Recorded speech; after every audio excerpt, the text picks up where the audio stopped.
franchise fee, not the residential. So we're going to re-engage with that. Regardless of how it is, whether residential does or commercial does, the city of Archer has staff involved in those discussions. If someone, whether they're direct billed from Waste Pro or direct billed through us, has an issue with trash, they're calling City Hall and staff is dealing with it. So you want to recapture and recover any cost.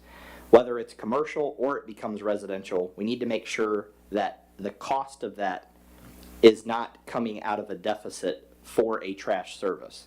So that is the point. We figured out if it were the commercial, in fact, that wasn't paying, that staff time, and if you calculate that, you only have, I believe, 51 commercial clients.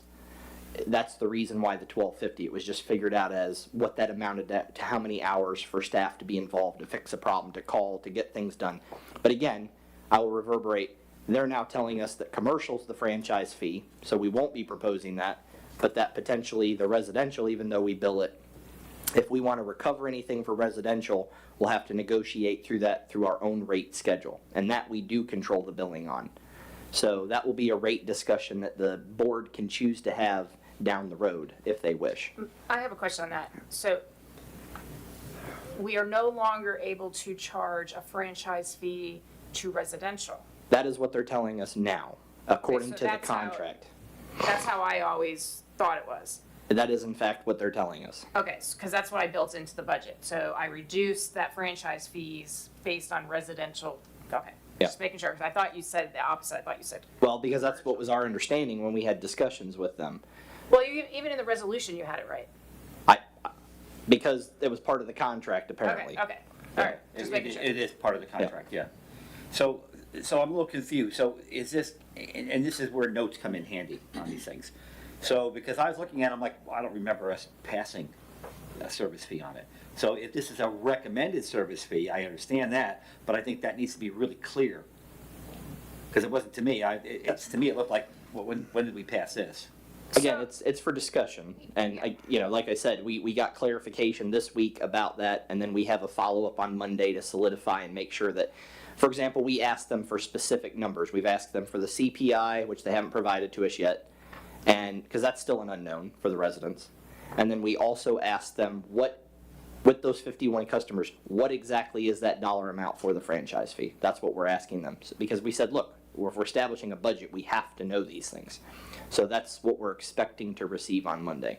Okay, Mayor, if I may address the manager again. So this $12.50 is a service fee, not a franchise fee. Correct. So just everyone knows, those Yes. are two different things. Right. This is, as the manager mentioned, our staff spends time on commercial, even though it's through the contract with Waste Pro. That when they call, it's Tangi picking up, yeah, corrected myself, thanks. Picking up the phone, helping those customers. So this would simply be a service fee to cover those charges. And that would show up on the water bill of those commercial accounts? It would show up as a service fee on their bill, their Which utility is- bill. You all understand it's a 53% increase for commercial accounts. We understand that. Again, I this is disagree. here for discussion. Yeah. It's not for anything else. Okay, well, let me just opine myself. I totally disagree with that. My particular church, Bethlehem Presbyterian Church, since we were paying a commercial account direct to Waste Pro, has never called the city of Archer for any service corrections with our garbage service for that church. We call Waste Pro direct. I understand that may be by exception, but we have one trash can that is filled up once a month for our little church, and we pay close to $30. Now we're gonna have a 50 plus the CPI we're gonna be hit with on the direct account from Waste Pro side probably for the new budget year. It's over a 53% increase for one garbage can a month. That's astronomical, and we have 13 inner city church accounts.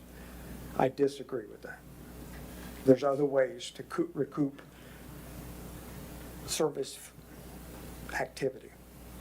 City of Archer has never done anything for our garbage service for our particular church, ever, since we've been in direct billing. Maybe we're by exception. So what do you suggest, since? I think it should be dramatically less than that.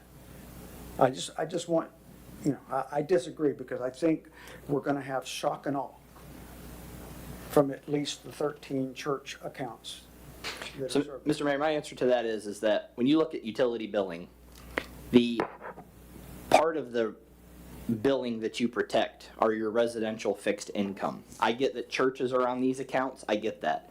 But when you do this, you want to make sure that a lot of the subsidization is done on the commercial side, because they have income coming in, and that income is related to doing business. If you take a survey and you say, okay, the charge would end up being $50 a month, and we were to go out and we were to renegotiate this contract, which we avoided with Waste Pro, they're going to be paying well over $50 per account. And it doesn't matter the quantity of trash that they're talking about. We're talking about just a base rate. So again, I'm the city manager. These are just recommendations. You all as the board make this determination. I'm just simply saying that I had a discussion that we need to, if we look at knowing that we need to recoup some cost, I don't like that coming from residents. I don't think that that's the place that you get that from first. If it's necessary, you do, but that's the last well of resort that you go to. Okay, and I'm not gonna challenge, I'm just saying $12.50 on a $27 a month. Again, this has to do with how many you have. So if we had like another town, let's say Newberry, where they have 700 commercial clients, I'm making a number up, or Williston that has 200 commercial clients. What you're talking about is even like with water rates, you're basing a system based on a smaller amount of people, so the cost share goes up, unfortunately. If we build that commercial and more commercial accounts get started, that reduction of cost actually allows for everyone to see a reduction. It's just pure math. I don't like that it's $12.50, but when we figured out what that was for a year, for 12 months per customer, I mean, it's a pitiful amount. $7,650 revenue. So, I mean, that's unfortunately what you have when you have such a small pool of accounts. Can I just put in that I handled the trash in the town that I worked in previously in North Carolina, and we did have we had a surcharge for every commercial business on the waterfront. I mean, I understand it's waterfront, completely different scenario, but there was a surcharge for that exact reason, to help accommodate for the staff helping these customers. I just want to say, I compare this to, we sit up here, we don't want to charge the businesses this $12.50, but then we'll get, next meeting, I'm sure we're going to have an application to waive a fee for one of our rental areas. And then everyone will agree on that. And we lost more money there, you know, than probably what we're even asking for this $12.50. So, I mean, we're picking our battles. I think we shouldn't be giving away any rentals at all. Churches, everyone. I don't think we should at all. But I don't think the rest of you would agree with that either. My position stands that $12.50 with a 53% increase is extreme. That's all I'm saying. To initiate this, that's extreme. Well, I think we should put this in context, and let's just go down line by line. Okay. Well, I'm just, No, this was I- that section. That That's the section, only yes. question I Got it, had. yeah. And I'm Although it would be very helpful, Mr. Barber, if there's any more items that are listed on there that are assumptions or things that you think we need to address, to highlight them, because like I said, I was really confused when I saw that. So if there's any other items like that, please highlight that as we go through the line items. Okay. Mayor, if I can address that. So there is an assumption slide in here, and we did talk about things last budget, and I'm providing you those changes from the last budget workshop. And for me to put a note on every GL, you know, it would be too difficult to do, in my opinion. I So respect that fully. I will answer as many questions, because I do have, you know, other spreadsheets. I'm happy to do that, but putting notes, I thought I kind of gave enough notes, but I want you to ask me so I can look them up for you, whatever those are. Okay, well, if we go through, if we go through them line by line, then it'll be a little bit easier. But like I said, as I start looking at it, there's lots of questions, and we can certainly ask it, but, you know, and I know you've already done it like this, but if you you know, really is much easier if there's notes next to an item so that we know what the assumptions were or where the information came from. Mr. Mayor, if I may also too. Certainly. We're making the assumption too that we have to get down in the budgetary process to exactly what's going to be spent. Staff's goal here is if we have a balanced budget, and for example, we budget right now currently, I believe, $45,000 for the health plan. We're negotiating aggressively for our health coverage. We're hoping to go below that budgeted amount. So it's okay to approve the 45, and we're still going to proceed forward and spend less than that if we can do that. And so that's true on quite a few things. The property insurance, we have it budgeted for what we're paying currently. We've talked about that. As we know that we can uninsure certain things that will save us in our rates, that cost will go down. But it doesn't mean that we renegotiate the budget. It means that at the end of this next fiscal year, we'll do one final budget amendment to show the reflection of what the true costs are. And that's a standard procedure that should happen Yeah, every but- year. But the devil's in the details. And so, like, for example, I saw there's zero maintenance for the community center. And we know from the last meeting we had that that's not true. There's going to be, and now if that's listed somewhere else, that's Yes, nice it to know. is listed somewhere else. So that's why we need to go line by line on these things, because there's, you know, if I see zero maintenance on that, so where's that, if it's budgeted somewhere else, where is it and how much? Right, absolutely. Yeah. But I mean, some of those are more technical questions, like, for example, the answer to that is wild spaces, public places. But because of the way that the budgetary process works, we can't put it in that line item. We have to put it in the wild spaces, public places. And I get that too, which is another reason why, and that's, I think that's a really good example of why notes are helpful, because I understand that there's a lot of assumptions in terms of wild spaces paying for things. But, you know, if I look at the budget and I see zeros different places, I'm like, well, maybe wild spaces, but I don't know that for sure. Sure. Mayor, as I mentioned during the last budget meeting, I did not allocate per area, like you're seeing your fiscal year 26 adopted budget. A lot of like your admin area is covering most of your expenses. And the reason for that, as I mentioned, is I am going on just payments, actual payments. I'm not seeing them yet on a by category and GL. I don't have that information yet. So I know that there's payments going out in a certain amount of money, and I know that we need to capture them in this 27 budget. So I don't have them spread out. So when you see zeros, it's probably going to be that reason, and some for the wild spaces. And again, I'll answer those as we get them, and I'm happy to go line by line. Okay. So my next comment would be, if I can, is looking at personal services. So I've got concerns, that's the first slide.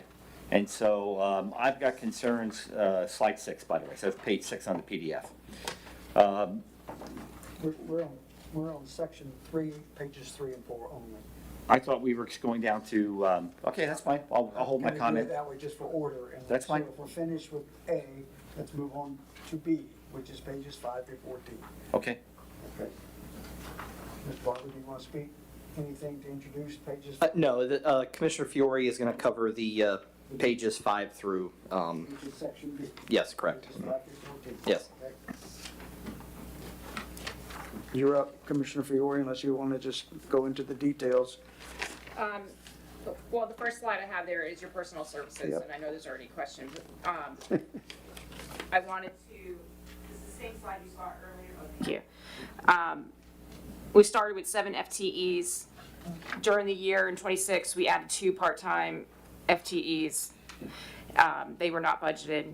For fiscal year 27, we started off our first budget workshop where we added a public works employee and a part-time office staff.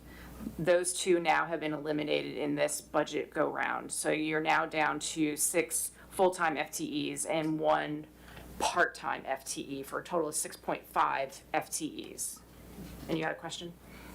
Right, so can we break that down in terms of sections? So that means 3 full-time employees, three full-time salaried employees in Public Works and 1 salaried?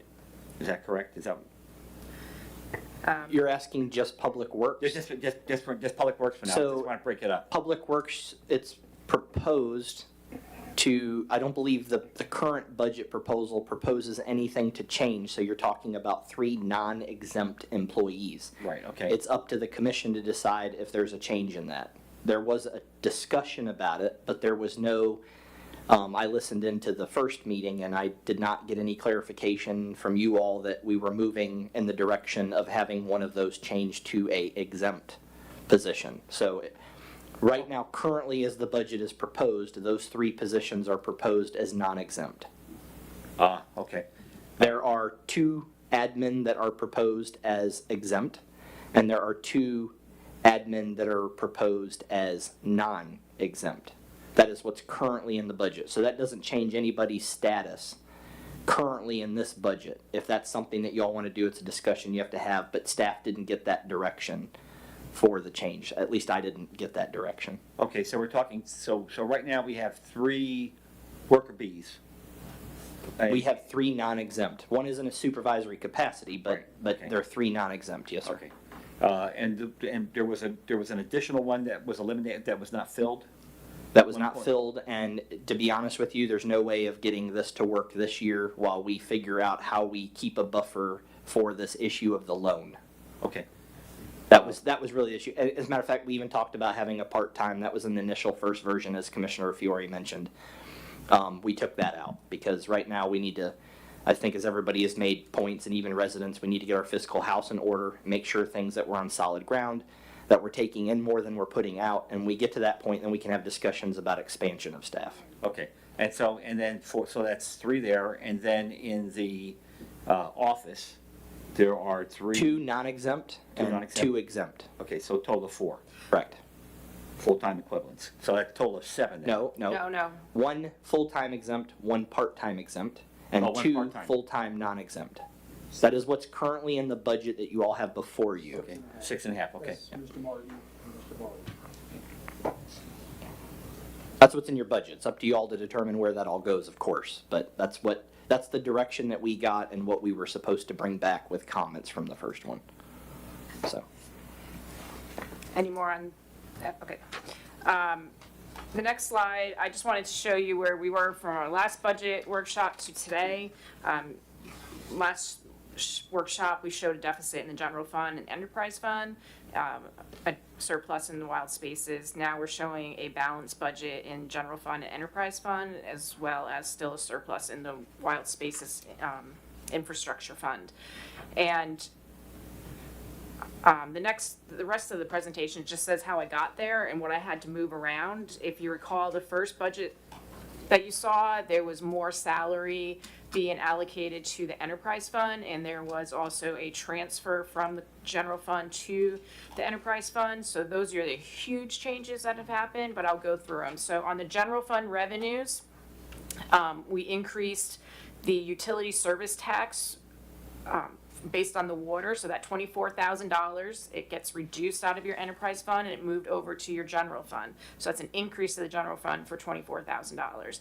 And then due to seeing actuals coming in, I look at the bank statements every single day, I tweaked the revenues about $914. And I will state, while we're talking about revenues in the general fund, we're still waiting on state revenues to come through. We got a few to come through.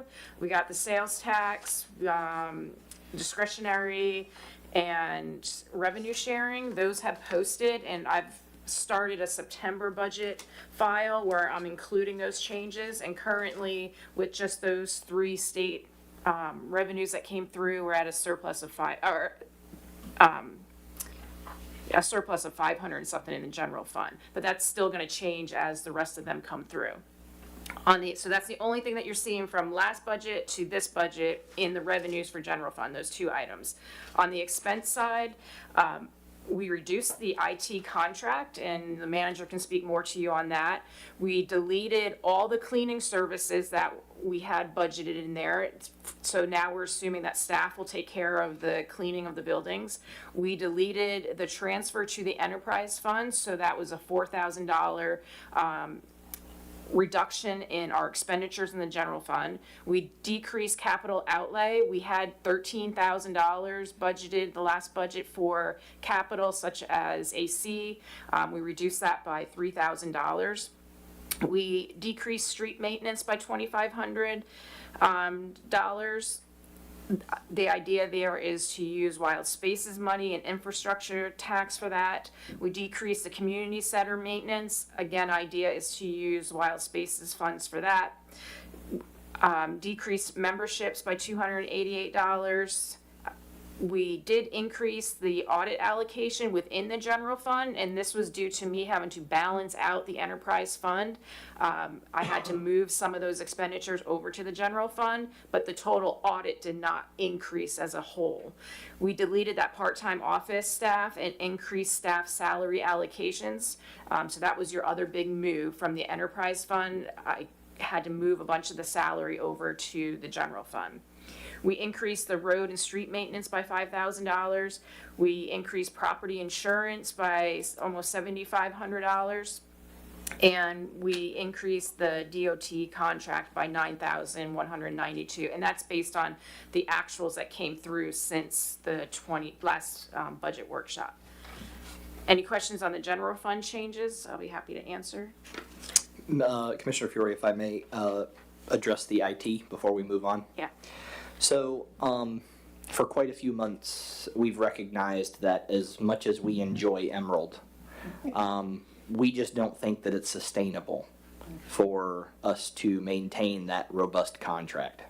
And someday maybe we can revisit that, but I've been shopping around and I will have some proposals for you all to entertain for services that are on more of an as-needed basis. So we would budget for them for so many hours a year for IT problems and then contract for them to be available. But the amount of money that we're spending on that, it's the same argument that we had months ago about Edmonds, Even if Edmonds was a good program, and it's not, we have to start looking at this of what can we afford versus what do we want. And so, just like Edmonds, we really want to renegotiate the IT. And as we've been shopping around for services and less of a contract month to month and more of an as needed basis, we are really believing that we could cut the expense of that almost in half. So that's where we came up with that. Now, if you adopt that within your budget, keep in mind then that you are basically then going to have to move forward. I want to make that clear. With, and we've already, John already pulled the contract and got it from him. We have an out. We just have to give him 30 days notice, that sort of thing. We don't want to burn a bridge, but at the same time, if we can't meet our budget, what good does it do to have a contract? So, if you decide that that's a direction that you all want to go, you're going to then have to, in September, visit the idea of formally through resolution instructing staff to find an alternative service and eliminate the contract with Emerald. Mr. Barber, have you even reached out to Emerald, though, to ask if they would renegotiate the contract at Yeah, that's not happening. They're talking about year-to-year CPI increases, not decreases. Okay. And then we even, to some of their competitors, reached out, and they were right at the same amount, if not more. And it's that whole idea of, basically, we're your IT provider. And we want to go to more of a model of, we have the technology we have. If it breaks or there's something, we just contract with someone in that field to fix it when we need it, as opposed to a maintenance agreement. So you're saying it's reducing $20,276. Am I reading that correct? we calculated so many hours at common rates, and we came up with what we thought would be reasonable for hours throughout the year, looking kind of back historically about how often we use it a month. And that's what we came with, Now, yes. does that include? Now, what about this backup services is that something different? It's the whole contract, it's the whole maintenance. I mean, there's, So it's not just repair. It's also all the compliance with the Records Act in terms of our digital assets, right? no, that's MuniCode is your records, Municode's has all the records. MuniCode is your record retention, Okay. your official record retention. Okay. And what about the website stuff that you have? Isn't there some kind of So the requirement on that? website's a whole nother issue because the website right on it actually, when you log into it from the administration, and Deanna could talk more about this, but it says right on the bottom of our admin that these services and this provider is eliminating our website like in a year and a half. So we're going to have to go with another provider, and we're going to have to do something about the website. But we have about a year to address that. Okay, I guess my bottom line is I'm just wondering if looking at all the things we have to do, not what we'd like to do, but what we have to do Right.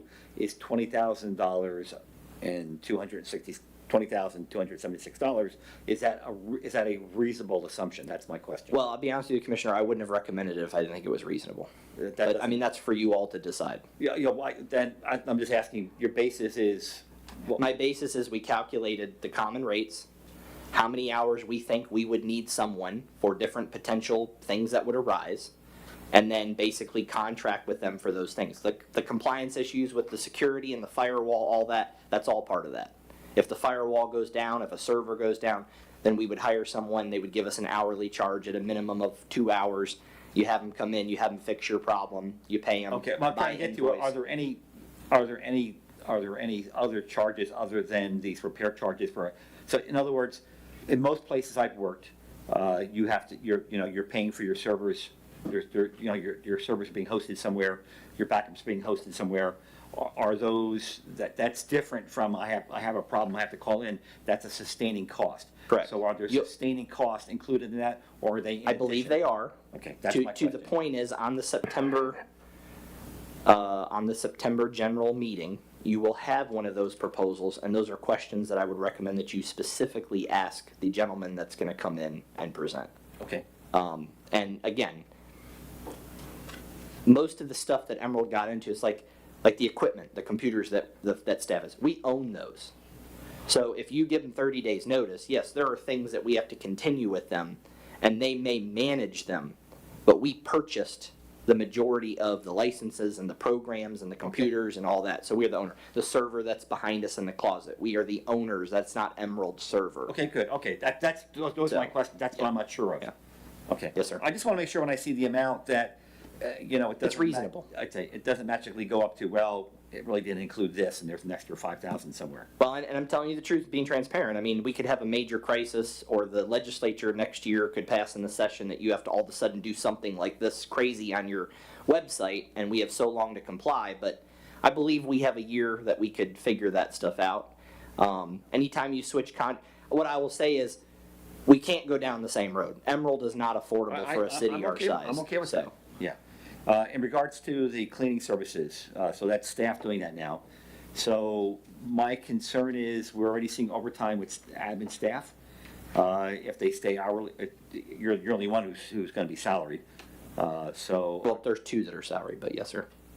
who else is salaried right now? Mr. Martin. Oh, as a part-time. Yes. Okay, so my concern is, are we going to start seeing overtime to compensate for the cleaning services? I don't see that happening. Okay, Yep. We're not proposing overtime because we're cleaning. No, sir. okay, We're gonna get schedules arranged properly, and there'll be just SOPs, like certain mornings come in, do stuff, manage stuff, things of that nature. Management. Yes. okay, yeah, it's okay. But we have overtime scheduled for, down there, we have overtime scheduled for admin, so that's why I'm asking the question. Can't remember where that's at now. Well, you have 2 employees that are non-exempt that are non-exempt, so that's why you have overtime scheduled for them. Right, okay, I just want to make sure that when we, I'm getting into the weeds, because we need to get into the weeds of these. So, because you had, well, we'll get down to 513, 160, where the admin time's at, overtime. So I just want to start asking these questions as we start saying, well, we're not going to spend this money on cleaning services, somebody has to do it. We're scheduling overtime, is that, I just want to make sure that we're not robbing Peter to pay I think Paul. it would be a very, very strange circumstance that normal maintenance and cleaning would have to do with overtime. If you have people working a normal day, and they have, and something happens, they have to have overtime, but they still have to clean, somebody has to do it. Well, that's assuming that only non-exempt employees do that. And that would be a poor assumption, because I've cleaned. Okay, And nothing's below any of us here. okay, like I said. And I'm free, because it's a flat rate. Okay, I mean, it's budget. I hear you, I hear the explanation, but, I also, like I said, we need to get out in the weeds, and we need to have reasonable explanations on these things. Understand? Okay. Any other questions through the page 7 that we're at? I wanted to make a clarification. Yes, ma'am. So I heard Commissioner say, I think I want to clarify, we reduced the IT contract by 20,207. It's not, that's not the new number. But that's not the new number, that's the reduction, okay. Yeah. So I kind of thought I heard you say it the other way. Yeah, okay, thank you. Yeah. I think the number is around 18, isn't it? Which is. So the total general fund reduction compared to your last time you saw this budget, Okay, that's a reduction. completely reduced it by $18,000. Which Emerald Data averages $2,200 to $2,400 a month. Yep. So that's where it's been $24,000 to $26,000, and there's that reduction is our new budget item to go by contract. So it's gonna be for 18,000, services. whatever it might be, is what you're. No. No. No. So IT contract is, in the budget, is only for a little over $7,000. Versus 24,000 plus that we've been expensing. Okay, Yep. So that, right, so that's the Yes. reduction, change. Okay, Commissioner Fiore, I have one question, and again, this is for my clarification. Page 7, Yep. as of August 20th, Uh-huh. last section, the wild spaces, public places, and the infrastructure. It's increased from 150 to 170 through 450.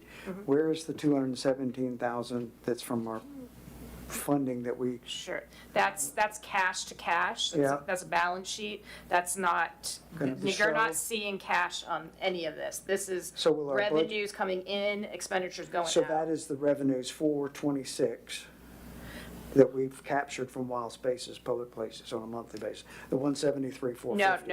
No. So for 2027, the state says that we are going to receive new money in the amount of $173,450, which actually Okay. it changed since today. But anyways, yeah. But our total wild spaces, public places is the 217 plus, if we don't It's spend. 500, Yeah. your cash, Yeah. totally different from, this is not cash up here. This is revenues coming in, Right. expenditures going out. It's not your balance. Currently, you're sitting at $503,286 in your wild spaces fund. Wild spaces over the period of, from 23 forward. That we No, have not expensed. actual cash sitting in your bank account that you have not used yet. That's wild spaces, public That's places. And then plus 100, if we spend nothing, we're gonna add another 173, 450, which I know we're gonna. Right. Okay. Yep, This- And just to be clear, we're projecting budgeted costs of 127,725, and then based on the project list that the commission could determines grow. to put in applications, it could grow. Grow, absolutely. Right, absolutely. But it's our money to spend, to give back to the community Correct. for the appropriate Yes, places sir. if the county Big Brother says yes, if we apply for it. okay, page 9. Thank you. Thank you, Commissioner. I'm a little could you explain the bullets here on page 9? So, I'm a little confused, it decreased water sales to account for water service tax. So Right. I'm a little confused by what that means. sure. So your water, now we're on the revenues for your water fund. So I'm separating water and solid waste, even though they're both in one fund called your enterprise fund. So, but I'm keeping these separate. So your water revenues decreased by 25,650 since the last time we met on the budget. And how that came about was I increased sales, revenue coming in by $2,300. And that's based on, I keep track of what I'm seeing happening in the bank account. So I just tweaked it a little bit. I increased it by $2,350. We deleted that transfer in from the Right. general fund for $4,000. So that's a reduction in revenue to the water fund. And then that $24,000 for water service tax that was sitting in the water fund, it was supposed to be in the general fund. So that's where you saw the 24 increase in revenue in the general fund. I reduced it out of the water fund. Okay, I was, what confused me is the decreased water sales to account for the water tax, that's the, Yeah, just- Water sales is the GL line. oh, okay. Yeah, sorry. It's the Yeah, GL. a lot of these line. unfortunately are designations, and that's what's confusing on some of it. Okay. But it's just, basically, it's where it sits in the ledger, it's not a real loss or gain, it's just Okay, that where part it's I accounted understand, from, yeah. it was the wording confused me, okay. Sorry about that. That's okay. Previously, they had been putting the utility service tax in, leaving it as just revenue on the waterfront, and that's not where it goes. Understood. On the expense side, we decreased expenditures by $61,410. In doing this, it's mostly due to, we had deleted that part-time office staff that was in the previous budget you saw. And then I had to move a bunch of salary that was allocated to the water fund over to the general fund. And that's because I lost revenue out of the water fund. And so we moved a bunch of salary over to the general fund. And so that total in the salary section was $65,662 that was reduced from the water. We deleted training of $500, and we had to increase professional services for Utility Service Pro. And again, this is me looking to see what expenditures that Michael is paying. And this wasn't accounted for in the previous budget that I provided you, and we need to capture it. So I had to increase those expenditures by $3,551. And then we had to increase some office supplies within the water fund by $1,200. Any questions on the water fund? Going to solid waste, here on the revenue, we decreased the revenues by $12,576. And this was mostly due to me finding out that we do not collect from our commercial customers. So, Which now we have to. Which now we know that's where the franchise fee is. oh, I see what you're saying. Yeah. So we had to reduce that revenue by $20,226. And then here is where we were recommending or suggesting for conversation, adding that new commercial service monthly charge of $12.50, which would provide a revenue stream of $7,650. On the expense side, we had to increase expenditures by $6,332. To balance the solid waste, we reduced that audit allocation by $551. That's what you saw added to the general fund. I already talked about that, the $551. We reduced postage by $1,751, and we allocated a small portion of salary to the solid waste expense fund. There was no salary the last budget that you saw.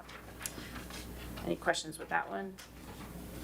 And then on the wild spaces, we increased revenues by $23,000. I added interest income that I forgot to do last time for $1,000.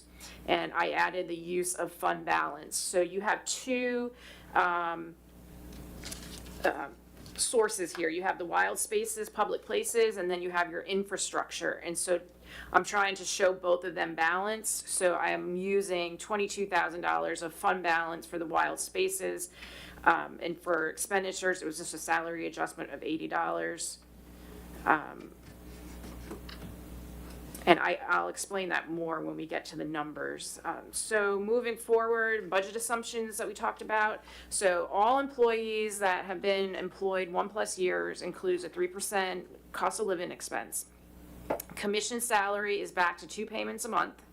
Currently, as you know, we're down to 1. So this is 2. I also accounted if there's any change in the seats up here, so that we make sure, thanks to Michael, recommended, make sure we include FRS, so that's included in this budget. This city manager contract is at $90,000 plus benefits, and that's spread between all the funds. I know in past, we've seen the city manager 50% general fund, 50% enterprise fund. It's not like that this year. Again, having to balance, I wasn't able to do it that way. The deputy city manager is in here to receive an equivalent of FRS based on his salary. As we mentioned, we deleted that vacant public works position. We removed that part-time office staff. We reduced overtime across all the funds based on last conversation we had around the budget. Now there still is overtime, as you'll see, and we can talk about that when we get to the numbers. Water-based rates include right now a 3% CPI. That may change once we get those numbers. Solid waste-based rates include, I'm sorry, not on the water. That will stay at 3%. The solid waste-based rates include 3% CPI. That may change. And we recommend or suggested that $12.50 per month. We deleted all the cleaning services. And you'll notice that we've kept in both the enterprise fund and the general fund, the debt service payment is budgeted in both those funds for over $100,000. Possible budget cuts, this is the items that Lori recommends that we do all of these on this page. I try to find some things, some of these things probably are not even worth talking about, but we pay for hanging our lights. We rent equipment from Newberry every year and it costs about $1,300. Perhaps you don't want to do that one year. The Muni Code update, we pay a full package for that. Maybe we only go down to one time a year update. Stop using AquaGold, that would be $1,300. Do we reclass positions to more align with the needs of the size of Archer? So example, do we move some positions to exempt that would prevent, that would stop some overtime? But then there's other sides to that. You'll have increase in your FRS. So there's really not going to be a savings at this point in doing that, but it still might be smart for Archer to do that because you have perhaps employees that should be at that exempt status, and they probably need to be looked at those job descriptions. Affordable health insurance. The city pays 100% for the employee's health insurance, and it's based on their age, which unfortunately is very expensive for the city. Today, the manager forwarded on to me what the insurance individual provided him on new rates, and we're just looking at those now. If I can stop there for a minute, Yeah. Commissioner Fury. We were told that the current plans that we have were set to go up 19.5%. So what I did was I went to our provider and I said, look, I need a bunch of different options and I don't want to just get it to where it's a lower increase. I want to try and figure out how we make this revenue neutral. And so we actually did, as Commissioner Fury mentioned, we did receive some of those plans today. We actually did the math. We're budgeted, I believe, somewhere around $45,000 for the health portion, the benefits portion. And we do have a plan that we're looking at that's actually a good plan. Provides really good things. It's still Florida Blue, but potentially with a 10% employee contribution, we could actually save about $2,000 from what we're even budgeted. So, that's going from a 19.5% increase to actually spending less than we did this last year, and then, plus potentially adding me on if that's what you all decide to do. That's including that. So I think that that's actually pretty good from that perspective. But the reason why I'm not recommending the 20% is because, for example, we have one employee who hasn't been here a year, so he will not receive a COLA. We're talking about almost cutting his pay $1 an hour, and he's I'm the lowest paid right now, but he's the second lowest paid employee in the city. I don't think that that's the best course of action to take. So what we figured out is on average, it could cost the employees at 10% somewhere between $60 and $90 a month for their contribution if we did the 10%. But at least it sends the right message to everybody. And people are actually contributing. I know that in the private sector, there's a lot of that actually exists. So we're trying to more align with that. But I really would caution you all on the 20%. For a couple of the employees, it would be very difficult. And we compared it to what their 3% was. Right now, the 3% for all the others other than that one employee would basically make up for the difference of what they would be out of pocket. But if you go to 20%, you're basically, even with the COLA, they're losing money, which is sometimes not the best route to take when you have such a small staff. But that's for you all to decide. And the manager is looking into new property insurance rates. He's still waiting on a quote for that, but we're hoping that removing some of the buildings may lower that expenditure. But currently, the budget has it in here at $68,000 split between the enterprise and the general fund based on our current insurance. Are you getting quotes from the current provider or just? We're right now, our first step was to get them to the buildings that you all had in your list, the plaques and some of these things taken off the policy. Okay. the senior center, not to remove it, but to take it only down to just liability. Okay. To give us that, what does that look like? Once we see that, if we're not pleased with that, we're gonna keep just looking for ways to save money. That's the goal here, Take right? the fire station. And so then we're gonna take what those are, exactly, we have to figure out the fire station, that's one of the main ones to Yeah. go off, if in fact it's not even deeded to us, which It's we're, not. and I don't think it is either, but we're gonna confirm that, we're gonna have the physical copy. We get to that point, then if we're still not happy with what that looks like, or let's say it only offsets certain increases, then it's time, in my opinion, to go out and see what the competition is. What can others offer? Of course, you always take a risk in that too, of sometimes what you ask for is worse than what you've And got. that's why I'm asking, because this new company Yeah. already offered us quite a savings from, Yes, the yes. I don't think there's a lot of meat on that bone to cut, but what we're looking for is to either stay the same or go a little bit lower. Just like what we just talked about with the health but we are insurance. working with our current insurance That's the provider first step, yes, sir. Before we just, Correct. go I haven't reached out to RFP. anybody else yet. I want to see what they can do. because they did their due diligence, and, again, I know we're just looking saving money, but they did a good job reducing it from. They did an excellent job reducing it. I'm still pondering though why they allowed you guys to insure a building that's not potentially deeded to you though. That's the stuff that, They didn't know, they just took the package of what we Yeah, had and I understand. and applied it. We're the stupid ones, once again. I'll take the blame, because we do not own that fire station. Thank you. I think the commissioner had a question. No, I'm just concerned. I know we're crunched for time, but it sounds to me like we need to have some things really locked down by September 14th. You actually, yes, you do. Yeah. So when September 14th is really just a reading. Those two September dates are first and second reading. Yeah, Yeah. yeah. I mean, so Commissioner, on that point, again, what I started with at the beginning of the meeting, you all have to simply adopt a balanced budget. Many of the items we're talking about are additional cuts below what you currently have a balanced budget on. You could approve this budget as it appears, if that was your desire. And at any time, the commission throughout the year and through the budget has the power to adjust. And at the end of the year, we would do a budget amendment and show a surplus. Our goal would be to get to a little surplus to put away something in a reserve account, for example. But you're never going to get to the point, as Commissioner Fiore mentioned, every day we get new information. We get more figured out on the book side from the historical. So we're never going to be down to pennies. It's always going to be evolving. No, I understand that, but some of these can be potentially big numbers, like the health insurance piece. What I'm not hearing is, I hear what you're saying, but what I'm not hearing is that the amount that you're budgeting for health insurance for employees, the employer portion of it,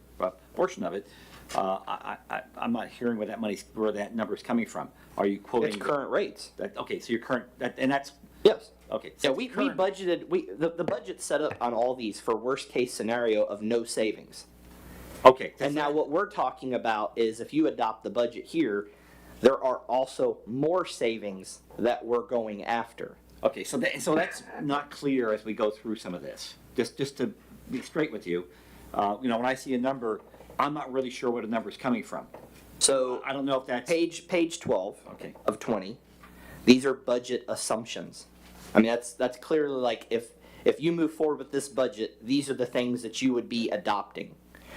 Page 13 of 20 are additional possible budget cuts. So even if you adopted this budget, these are possible reductions beyond what is in the current budget that you're being Because offered. this budget is balanced. Correct. Yeah. As it exists with no changes at this moment. If you guys want to make changes, absolutely within your purview and power. And we've made even some suggestions there. But the point is, right now tonight, if you adopted this budget, and in September you did your first reading and your second reading and you sent it on, we're in compliance.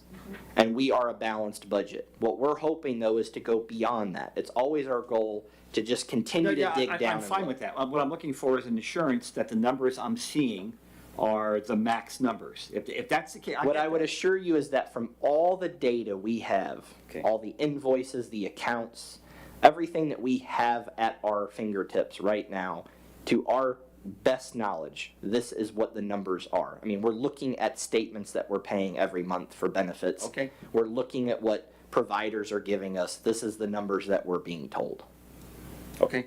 So, So with that said, on page 13 and 20, for my clarification, Commissioner Fiore, page 13, the Municode expense is in the budget fiscal year 27, or it's been removed? Yeah, it's completely in the budget, the way that you're paying it today for your The contract. $2,000 is in the fiscal year 26, There's 27? more, it's like, it's over The Aqua Gold 4,000. money is in that budget That's as right. well? Yeah. Okay. and by the way, for the Aqua Gold, we did get confirmation that we have every ability to cancel it. I have the number for the company. All I have to know is what the council's wish on that is. Our water operator and myself do not believe that it is necessary. And so you guys tell me tomorrow, I can call and work on basically not getting it refilled. That was one in-loop user, squeaky wheel that created the Aqua Gold. That's all I'm gonna say to that. I understand. So what about the Municode? Because I thought we had to keep that. You're only required by law to update it once a year. The reason why I'm comfortable with that, see, typically small cities want to update it 4 times. They want to update it quarterly because they don't have a staff that can get the proper zoning and ordinance and resolution changes, basically put out there. You guys are now looking at a building permit component and a planning and zoning component. They're going to take on a lot of that. So if when we go through and we talk about impact fees, capacity fees, we talk about a fee schedule for those services, we talk about how to make our zoning laws more robust, and we talk about our comprehensive plan on the all that will be handled by them, and they'll be able to give all They'll that. provide that in their Exactly. services at a net Absolutely. zero to the city because of the rate charges. Right. So it'll be absorbed into that, but right now, we're still paying that. Yes, and it's in the budget to continue it as the way that we have it. Okay, because we asked specifically that with those presenters the other night about Municode. Okay. So the next steps, we're still waiting for state revenue projections finalized. I mentioned that earlier, so some of these numbers on the revenues may hopefully move up a little bit. I thought I was pretty conservative, based on actuals for 26 and 25 is what I used. We still have to secure that new line of credit. We need to identify the wild spaces projects. Now, you don't have to have that nailed down by September by any means, but A plan. this group needs Yeah. to come up with those projects. We talked about waiting for those insurance rates, what that's gonna look like for the property as well. Remember that we removed a huge amount of the Edmunds contract, because we're gonna get out of that, so we reduced that in this budget. We kept money in this budget, so we know we're gonna have to have a new billing Billing software. software. But those are the next steps. Now we're gonna have to make sure that we do that, because Commissioner Fiore, too, on that. John and Tangi did have a demo on that today with one of the companies. It's our first demo. We have a follow-up with them next week. We identified Steenahatchee is a customer of theirs, so we're going to actually make a little field trip and go put hands on. And then we have, I think, 2 other demos from 2 other companies set up. So I just want to let you know that we've been working on that. we talked about the new IT contract earlier. So this just next bullet point here, I do need to hear from this board to say, take it out of the budget, because I then have to move more salary over to general fund. But if you're not okay with the solid waste commercial customer charge of that $12.50, then tell me now as a group so that I can make those adjustments. Because telling me on September, then I'm gonna be scrambling. So I would like an answer for that. And everyone knows that State Bill 4F and House Bill 1F, if that passes, we're gonna have to do major cuts in this budget. Do we start to put something into reserves currently? I don't have anything to provide you. You would have to make specific cuts. You would have to say, cut positions or take this completely out and move that to a reserve account. Because again, as mentioned, we're balanced at this point. And we still have to approve the fee schedule, but the manager can talk more about that. Some other steps need to happen before he can even provide what those fee schedules should look like. And then you have your first and second reading. So I have a question for you in regard to that. So I think you gave an approximate number at the last meeting in terms of what that hit would be. Well, how much was, do you recall what that was? I'll tell you in a second.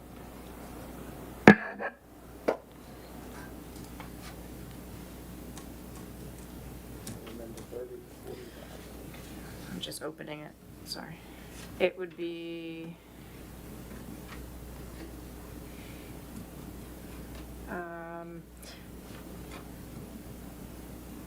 you would have to show the 10% budget cuts of $88,000. 88,000. But that's just showing what you would cut. It's not, you don't have to adopt that 10% reduction, but that's part of this bill.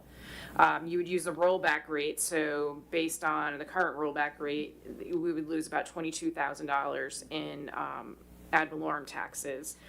And then you have your homestead pieces, so 150 at the current rate would be about $83,000, and the non-homestead cap at 5% would be a reduction of around $4,475. So total will be almost $200,000, but again, you don't have to do that 10% adopted, so it'd be 110. So the bottom line is, it would be 110 that we would have to cut out of our budget. Am I getting that right? Yeah, but But you have 1/4 of your budget, it would come in effect January, so you would have 1/4, so it is slightly that was different. my second Yeah, question. yeah, it's slightly different. and this is based on 25 ad valorem and rollback, so we're now gonna adopt, we'll have growth, so it's not gonna be exact, don't hold me. No, so Yeah. I'm just trying to get a rough idea on what the hit would be. I think a safe number would be just think of the $100,000 mark. You know, up or down, it's gonna be somewhere within that range. Right, but in terms of this particular budget, so in other words, it would impact this budget. That's Yes, what we but, have but, right now. yes, but there's another component of this too, and that is that the legislature now this session is going to be addressing what they call the backstop or the backfill, right? So they were wanting the residents to pass this, and then they were this session going to discuss how do they fill the coffers back up with some of the reduced revenue for public safety and essential services. So I'm not guaranteeing that, but there is a legitimate issue being addressed, from my understanding, with them on covering, they're not going to cover all of it, but covering a percentage or part of it. And again, it's going to be related to essential service. Water, wastewater, those types of things are considered essential service. And I don't think it's gonna hit this budget. Maybe Michael can correct me. So it would be passed in November, and if it passes in November. Becomes effective then- January, and then that tax year, which will be paid the following year. Yeah, Okay, so it's not this, that That's was correct. my concern. January 28th. So it's not this, it will not hit this That- budget. Yeah, because it wouldn't be effective on their tax roll till 27, which is paid then, of course, in 28. right. Okay, got it, okay. But, again, but being conservative, we still want to know, what would we have to start putting away? What type of savings plan would we want? And that's always going to be our goal, to look at that. So I think it's wise that we have that discussion and that understanding irregardless. Yeah, so I mean, it seems to me that a range would be between 50 and 100,000. That's what it sounds like to me. Yeah. Okay. And that's why I asked, do we start moving some money in the reserves this budget cycle? And that's why page 13 and 20 is very critical for us to continue moving forward with it, because that's in addition to the current budget. Page 13 and 20 is in addition to the current budget as far as preparing for January 28. If we do our due diligence and do what we're supposed to. Page 13. The list of possible. That doesn't even come close. No. I mean, What, 13, page 13 and 20, those Yeah. items? that's not gonna give us $50,000 to $100,000 in savings. No, but it's the To first start, step. yeah. To come up with a bottom line of what that additional savings is if we want to amend this budget at the end of the year. And then the commission wanted to go through line by line. I'm happy to do that. Is that still what everyone? I think we need to, yeah. Okay, before I do that, I provided the manager with the balances by fund each month that you should have received. I believe Mr. Martin had sent it out. Is this something that is helpful for you? Because I'm especially you. It is to me, Commissioner. yeah. Okay, so I'll do this on a monthly basis. Okay, and I'll include it with the agendas. Okay. If I can interject, please, just as the check writer, something, I signed a check for the wastewater project for a pump. Do we have that GL established clearly for the wastewater project? This is the test pump that's going to be used for this first phase of the line going the 6 miles. Are you talking about the hydrant meter? The force main pump. Okay, you're talking about a hydrant meter. What we're gonna do is we're gonna talk to Woodward and Kern about getting that entailed within the grant and getting reimbursed. I can't guarantee that, but that's what we're gonna work I on. mean, I was okay with understanding what it was for, testing as. Yeah, but you don't put that in the next budget because it's a one-time expense. No, but it's a check that just got written and and Oh. I want it discussed that It'll appear on your next fund balance for your following month. as a GL account to be clearly talked about in our next meeting. You want to make sure that it's being applied to the grant?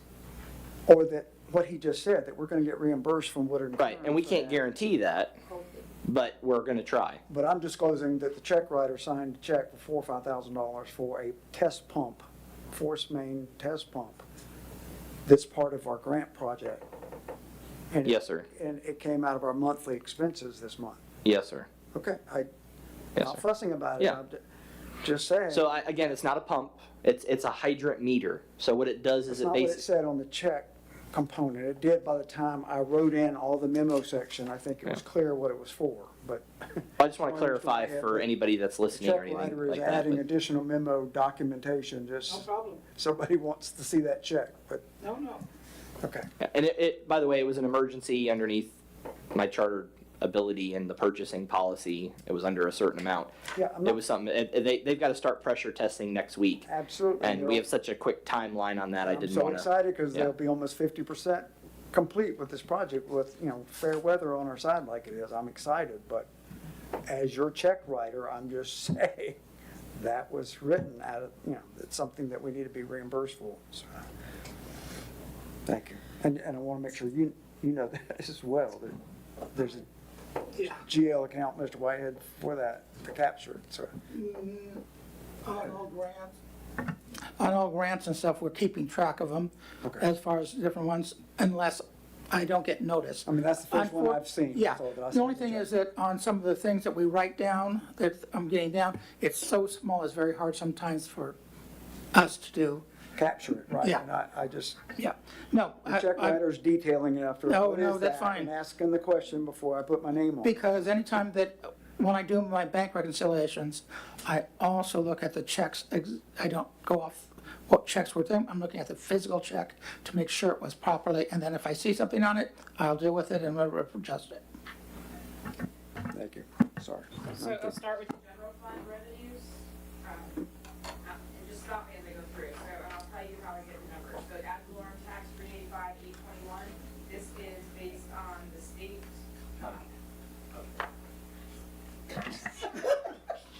This is based on the state July numbers, and I'm budgeting this at 97% collection. The next one, first local and second local option tax. This comes from the state. I don't think we got them yet from the state, but I'm using, no, we didn't. I have to go to my cheat sheet. I'm using based on actual revenues collected over the last couple of years, and I'm assuming a 2% growth. Utility service tax, electricity, this is based on actuals that came in for 26 so far, and I slightly tweaked it up a little bit, because I don't have a month still on the records. 24,000 from the water, we talked about that earlier. $4,000 for the utility propane. That might be a high number, but we're talking very little money there. Communication service tax, I'm still waiting for the state on that, but I'm using basically the average over the last couple of years. I talked about this before. Communication service tax is supposed to be going down, but I keep seeing it going up, which is a really odd thing. Local business tax, 2,500. I couldn't tell you anywhere in our revenues for 26 what came in for here.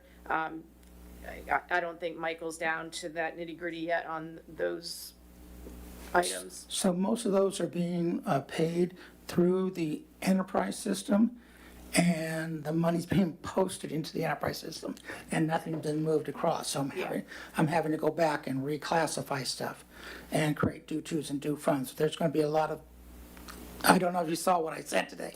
There's a lot of, we're going to have to shift the money here, shift the money there, based upon that. And for that, when we see that, we're going to create, like today, we talked about the meter deposits. We have a solution for that. We're gonna start doing the two different transactions and making sure that they're deposited in the different accounts. But we're not gonna deposit it into the current meter deposit account. We're gonna open a new account to start fresh. And then we're going to work with you through this next audit for the previous year to look at, are all of our deposits accounted for? And when we have all of them accounted for, we'll transfer that over to the new account. And then if we have any money positive or negative, we'll be able to do something from there.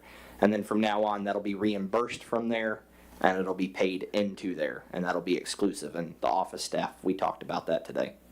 So, Yeah, so all of that has just been sitting probably in your enterprise fund, so deposits, it was just using as cash, yeah. So the business licenses, are these business licenses, is $2,500? Local business tax, what is that? Business license. Business license, okay. So I can tell you from my own experience is that we're not very good at getting these things renewed. Because Yes. I've had to chase it a couple times. yeah. And I think that maybe as a commission, we could take a hard look at maybe having a more stepped approach. I'm hoping that some of the services that we're talking about bringing on could help us with this. Yeah, because right now, it's one size fits all, and that just doesn't make any Yeah. sense. Yeah, and you also have to be careful. I mean, there's a lot of experience this previously. There's a lot of nuances to this. Like, for example, for many towns, they started to try and go after Airbnbs. And then, unfortunately, through statute and some other things, they determined that that wasn't correct. And so then they had to do some reimbursement. So we have to be very careful. Absolutely. And Have to be in standards, accordance with but the statutes. I absolutely agree. As a matter of fact, that could maybe go on our not our assumptions page, but our what's the title? Possible page. We could put that on our possible page as something because I think there is more revenue to capture from there. Yeah. And we want to get that straight before we have a lot of potential new businesses that enter in, and we want to have that process really well done.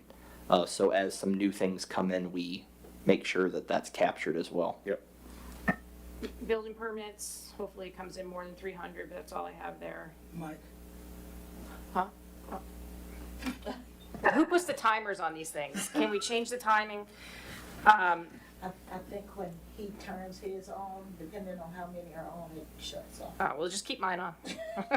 So, franchise fees for Clay, Duke, and Solid Waste, you see there, Clay and Duke, 85,000, and that's based on actual revenues coming in for 26.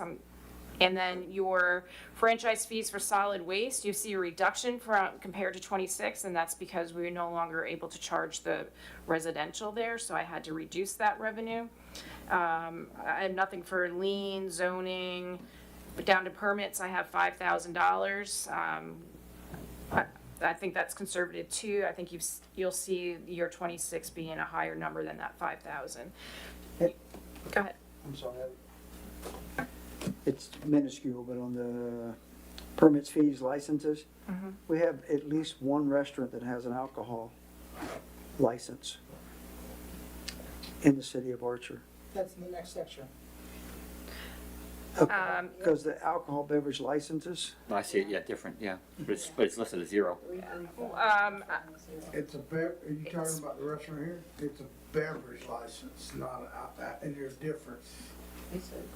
but it's alcohol. Alcohol has got It the says alcohol. beverage has got to be 51% food. I think it is. And he has to abide by that. Correct. So we should be capturing that fee from him. But if he's selling more alcohol than food, then it's a different license.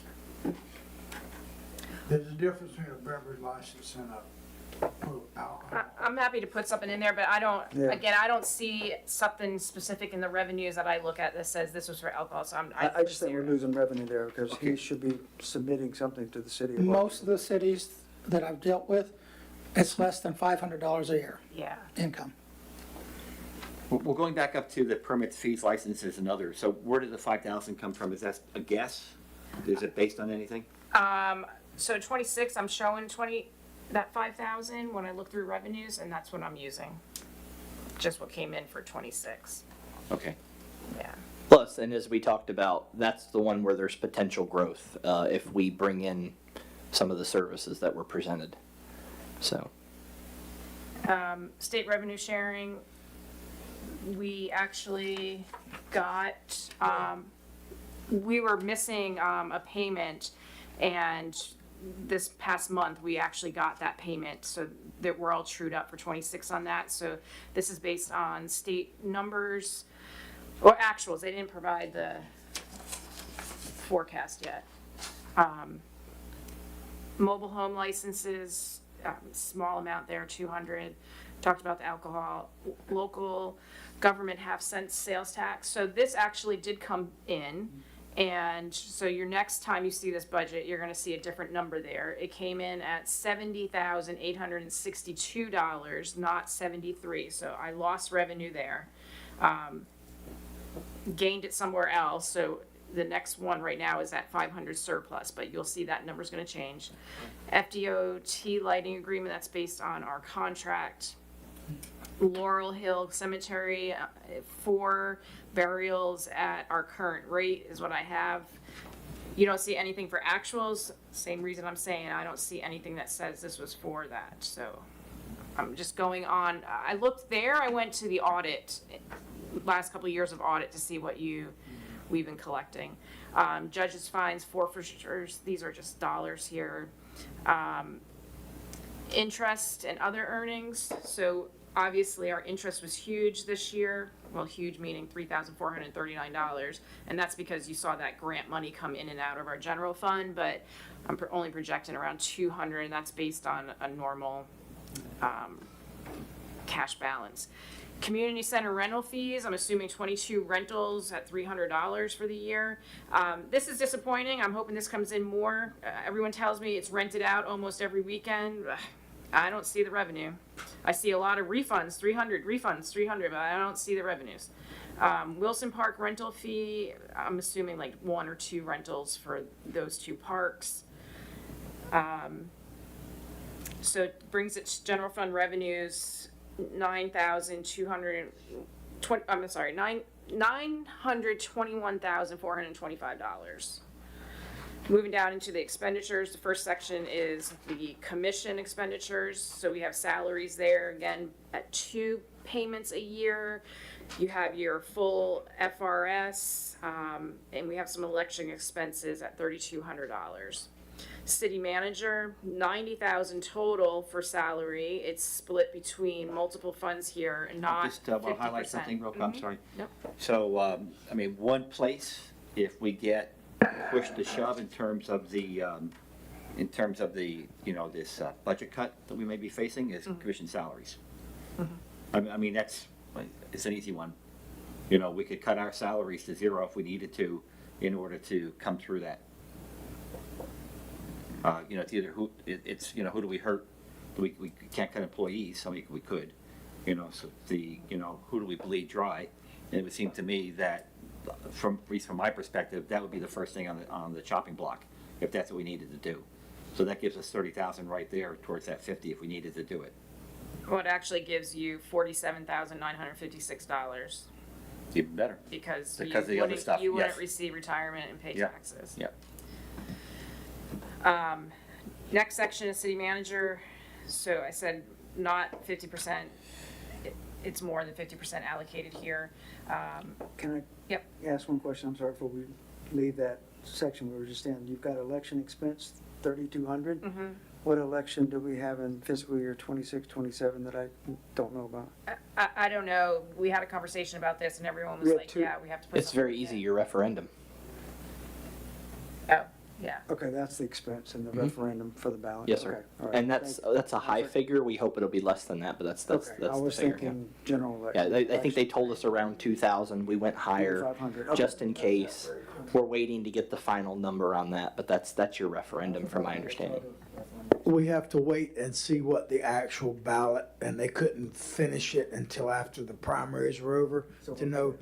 And that doesn't directly affect us, but when the overall ballot is figured, which is probably about 2 or 3 weeks away, we'll know exactly what we I have. forgot about the charter amendments. But it should be in the $2,500 neighborhood, maybe a little bit more.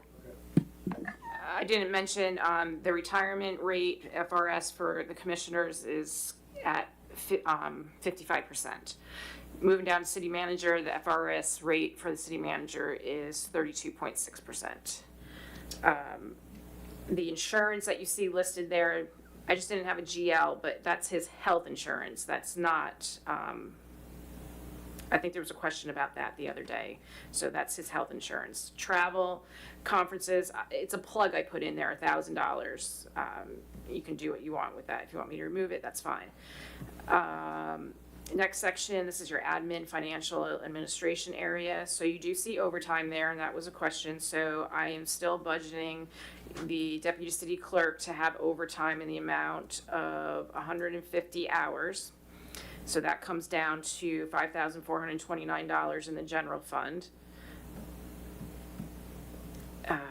And then your admin salaries. You have the FRS for everyone in the admin area here is 13.59%.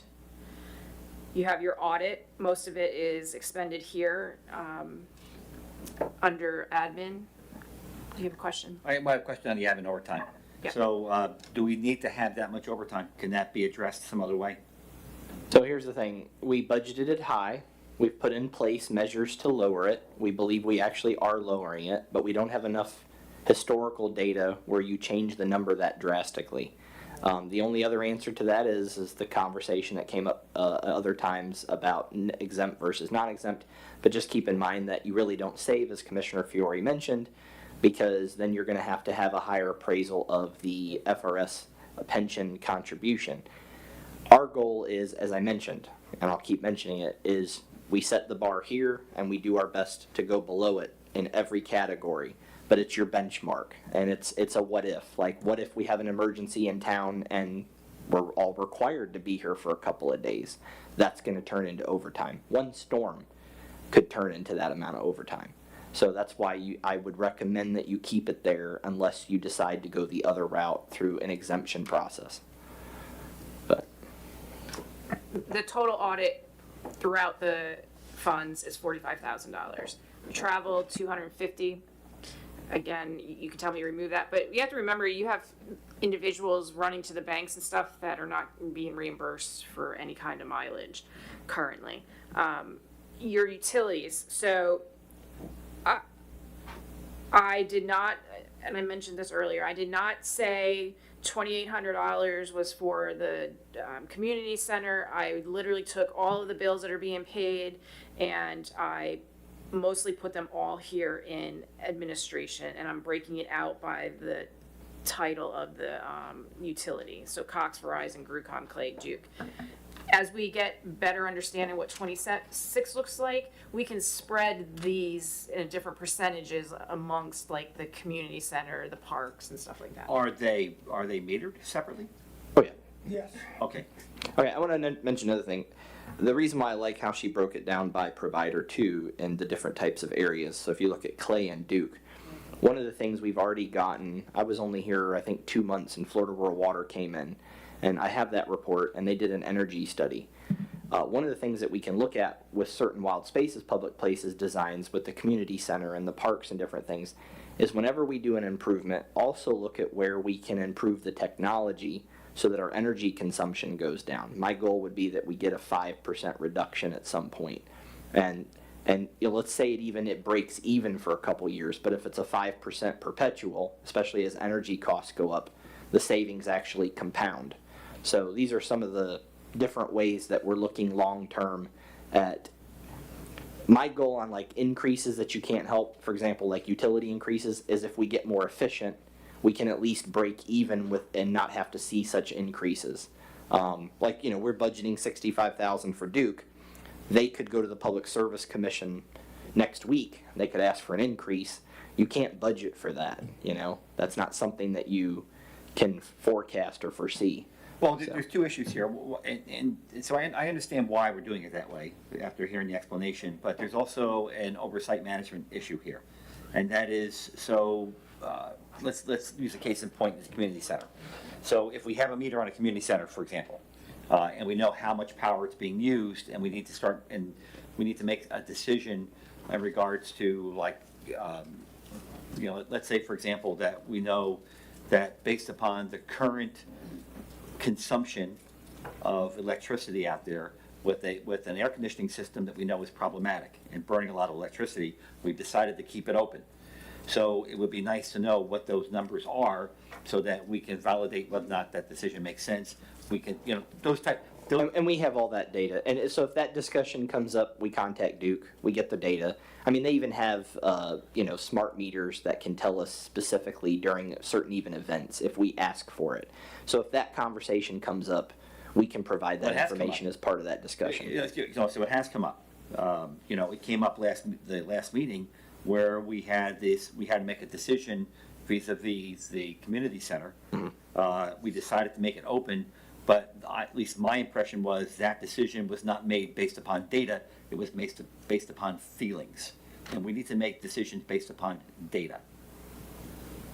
I mean, Well, that's for your fellow commissioners to answer. All I will say is. you have to provide the if- data. if- You have to provide the data.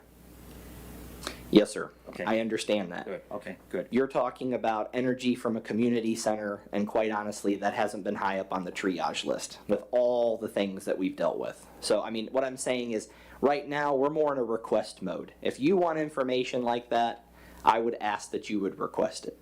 I'm not going to just gather data, as I've done in other times, and then I've gotten the comment from yourself even, sir, that it was too much data. So, Listen, that was a different situation. I understand. You're getting argumentative with me.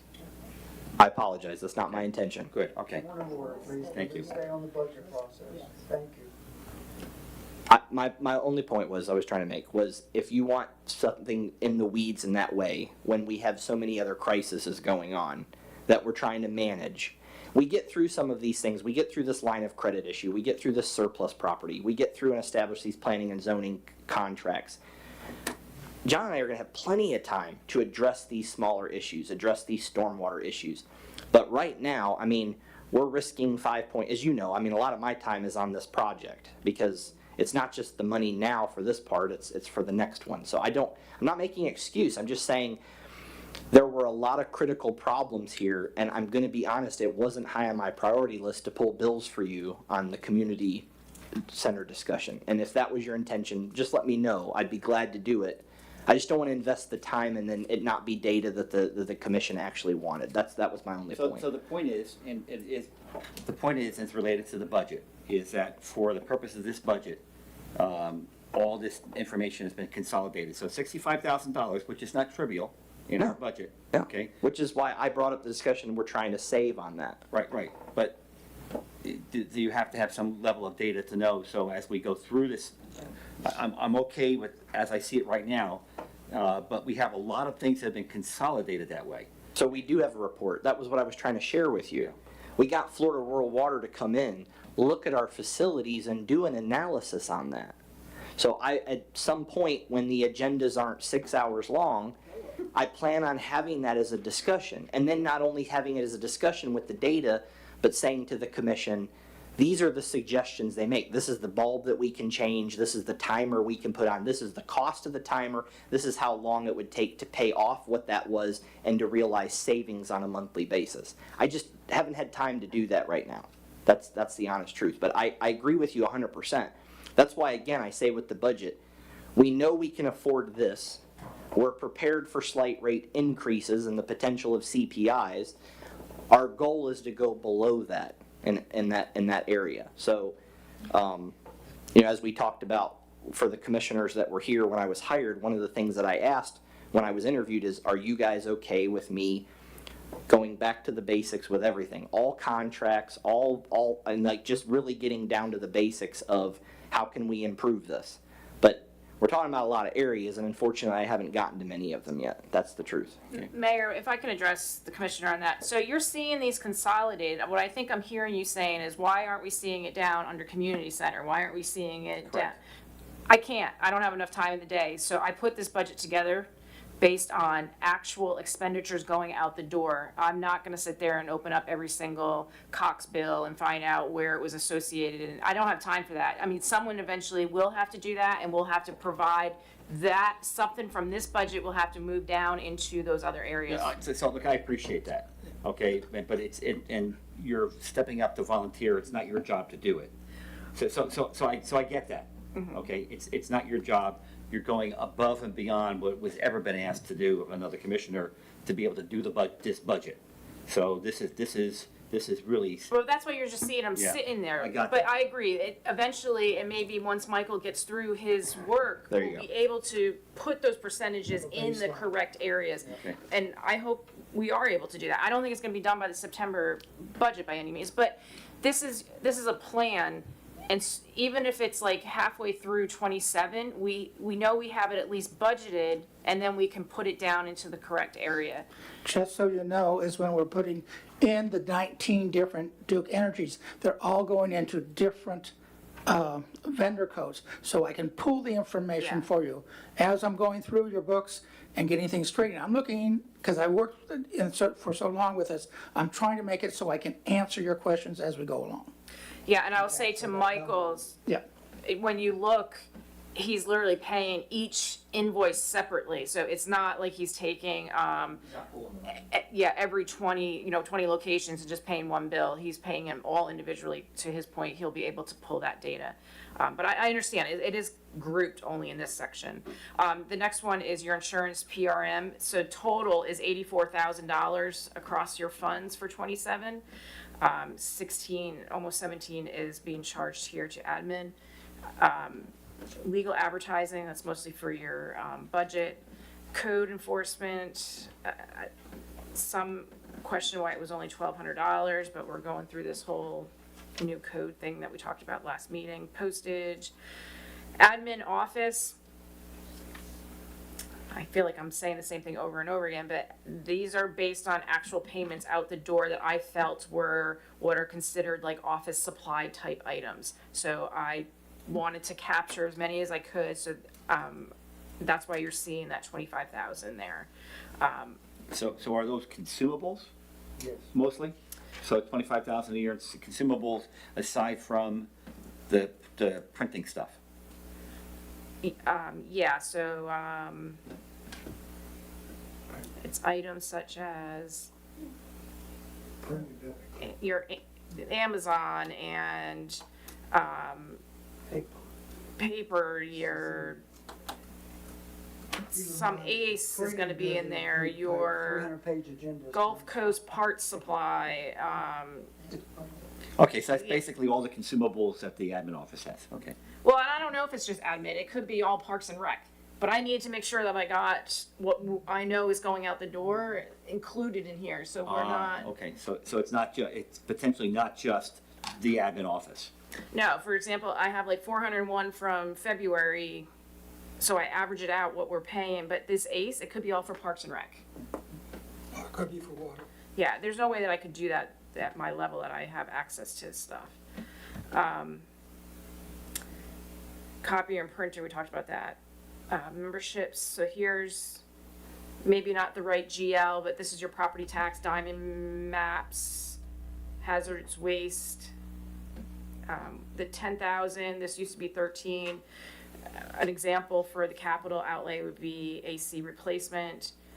And then bank fees, you pay about $252 a month for your general fund, which I find to be crazy. So I had to make sure that that was budgeted. Your legal contract with Folds Walker. So the $10,000 was for air conditioner here, or what's the No, assumption? it's, that's an example. So it's coded as capital outlay equipment. It's very, you need to plan That for was capital. that was specifically a part of a resolution you all passed to look at surplus, areas that we could save money, buy things from government surplus, but we needed to have a budget for it, because the resolution states that I can go and find a deal within certain limits, but it had to have been a budgeted item. So we originally had that, I think we originally had it at 13,000, and we made a cut there because there were other areas that were more important. And again, it's, if we can't, if we have a place in a budget that needs to be eliminated, we do it from capital outlay. It's just another area that's a well that we can go to. Okay, yeah, I think you have to be careful with that too. That can get you into trouble. But the other problem is, the other thing I wanted to make sure is that capital outlay was not for something that we knew we definitely had to spend money on. No, it's for, for example, if we need another truck, okay, instead of going out and buying one and getting into a payment or something of that nature, which is really the only way of doing it right now for the city, it would be saying, can we find one from another agency that we can purchase for $10,000 or less? Okay, so it's not like we need another, we know we're gonna need another air conditioner next year or something like that. It's not one of those. No, but again, if we don't spend it and you guys come up to, the whole point is that you want to start creating little pockets of sinking funds. That was the discussion that we had. You want to start in different things, and when we have a little bit more revenue down the road in certain line items, like we talked about, we're going to need a locate machine once we get this wastewater line up, because we have to be able to go out through 811 and tell them where it is, or else we have to pay for the damages. They don't. That's going to cost somewhere between $20,000 and $30,000 potentially. So you create little small sinking funds so that hopefully by the time we get there, it's not coming out of our budget. It's coming from a previous year's budget where you've kind of socked away a little bit of money. So that's the point of the capital outlay. It's a sinking fund. If you don't spend it, it would roll over, and next year you would hopefully have a $20,000. And if you didn't use it that year, hopefully you'd roll it over and you'd have a $30,000. That's the point of it. Yeah, so I think we have some restrictions on that too in our charter. I'm sorry? I know we have some restrictions on rollovers.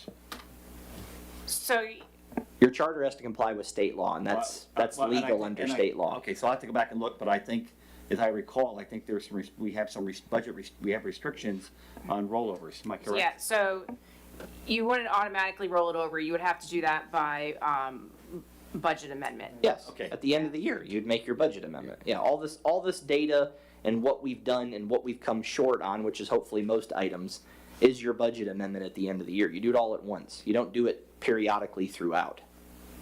Okay, So just so you know, when you roll something like that, you're still encumbering, basically saying that $10,000. So Right. it's the whole idea of rolling it, unless you're going to take those funds at the end of the year and move them to something else, you're just readopting that $10,000 over again.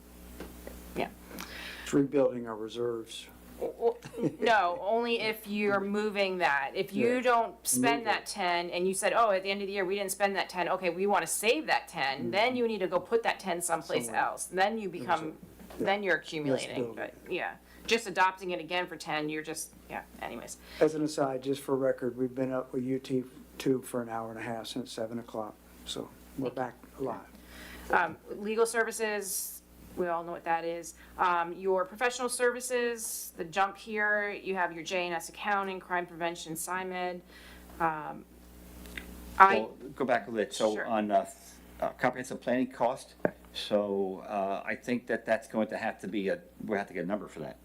I'll let the manager talk about that. I don't think we're, Are we starting that process next year, next calendar year? Okay, so yes, our goal is to start it next year, but just keep in mind that the legislature passed a bill last year that we are not allowed to change our comprehensive plan until 2028, which is when ours is due. But if there is a declared storm this year, 100 miles from the city of Archer, then that gets extended a year. If we get through this year, we still have the storm season for 2027. And if any storm gets declared by the president, the governor, the mayor, anybody, it rolls over another year. So since we're so short on funds right now, it's not wise to budget for that, because my goal is that we want to aggressively go after grant funding. And because of our status and our finances, hopefully within the next year or two, we can capture that. A comprehensive plan, on average, I mean, we're talking about money that's greater than what our audit costs. I mean, it can be anywhere from 50 to 150,000, depending on how extensive your comprehensive plan is. So we could start to maybe take a bite at that apple, but I don't think we're ever going to get to the point where we're going to be able to afford it ourselves That's on why our we've own. always used North Central Florida Regional Planning Council every 7 years. Yeah, we cost that. so professional service, like I mentioned, that was mostly your accounting. Then you have your IT. We reduced Edmund's contract. That's where you're seeing the 6,000 left in the general fund. We reduced all the cleaning services out of the general fund, repair and maintenance. So this is based on expenditures that I've seen go through for 26, and these are items such as septic pumping and Orkin. So I'm not telling you you're gonna spend that next year, but based on 26 spend, that's why I budgeted it that way. Cemetery mowing, this is 600 per month. The water, tree removal, self-explanatory. And I also want to move to our possible budget cuts sheet that we need to, again, look at our cemetery fees. We have had discussions here together with that, and I've been waiting for us to get through the budget season, but hopefully this next year, we need to look at that so that we can recover more of those costs and expenses. So, Moving down into streets, you have your 3 public works employees at different percentages being charged here. Highest percentage is Calvin at almost 32%. Total overtime, $11,495. And FRS is 13.59%. Your insurance is at today's rate, and all the insurance numbers were bumped up by 2%, knowing that we were gonna have an increase. That stupid ice machine, professional service, tree removal, you can't not do that. That's that holiday light, where maybe you want us not do it this year for $1,200. FDOT contract of $17,000, that's a contract. Insurance, PRM, again, it was, what did I say, it was 84 total, but this, I'm allocating a percentage down here under streets. Vehicle maintenance, have a lot of payments to Archer Auto. Fleet vehicle, $4,000. Uniforms, this is your Cintas contract. Fuel, That's split though, right? Is it? Because I thought it was 4,000, so is it split between this and the enterprise fund? Because I thought I remember hearing 4,000 last time. let me look. That's not on.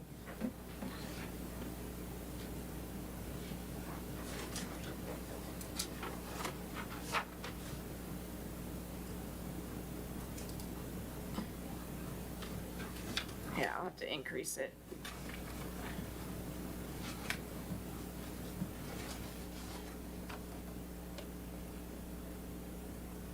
Okay, thank you. Yeah, no, I'll have to increase it. And I have another question. Sure. I'm sorry, going back up to 541430, utilities, roads and streets. Yeah. Okay, so is that the lighting? Is that what that was before? Is that street lighting? It says utilities, roads and street. So I'm gonna make an assumption that's. Yeah, it was- Yeah. Yeah. And it's being paid under the Duke and everything on. Is that where it's coming from? Okay. From that, where it's grouped, so something needs to come down here, and I don't know what percentage at this point. Okay. Yeah. Are you asking about 541530? No, Five holes. 541430. I have Yeah. a question. My note is, I need a percentage to charge here, so it's all sitting up under admin. Okay, I just wondered where it came from, Yeah. because there was 37,005 on it before, Yeah, so that's why I was. Yeah. okay. The vehicle maintenance, mm-hmm. is that the public works trucks? Is Um, that what? yeah, I'm getting this number from Florida DMS and Archer Auto, so yeah, the parts and stuff for the truck. Okay. It could be a lot more than that, but I'm just basing it on 26, yeah. Why can't we do our own maintenance? I've always done. which type of maintenance are you talking like, about? Even like oil changes and basic, Oil changes we can do, just keep in mind that know there's three sometimes of them. buying the stuff and then of course, the staffing level. I will tell you that oil changes and fluid changes are about the extent of it. You cannot do brakes. Your insurance will absolutely not pay if there is an accident. Plus you could get sued if our brakes failed and it was our staff that did the brakes, you're in major trouble. because none of them are certified? Correct. Okay. It's the But if you had a certifications. certified person, Yes. then you could. Yeah, if we can find money in the budget for a certified mechanic, I'd rather have 2 more public works guys. My husband's a certified. Well, we take free all day long.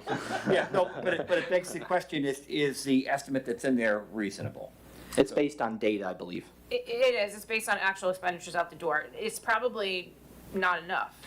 Oh, wait, the 4,000 are we talking about? No. No, I'm The talking about the 1,200, yeah. Yeah. Yeah, I have that coming from actual payments out the door. Okay. I can tell you what they are. We have some years that are lower, some years that are higher. It's going to fluctuate. And the one below it, the $4,000 per fleet vehicle, is that maintenance or that's to purchase a vehicle? What is that? I believe that's your golf cart rentals because of your meter reading. Right now, we do Okay. not have a cart that's functioning. So I think we took historical data from our rentals, like this month we had a rental, because the expense historically of the repairs of the one that we have gotten astronomical.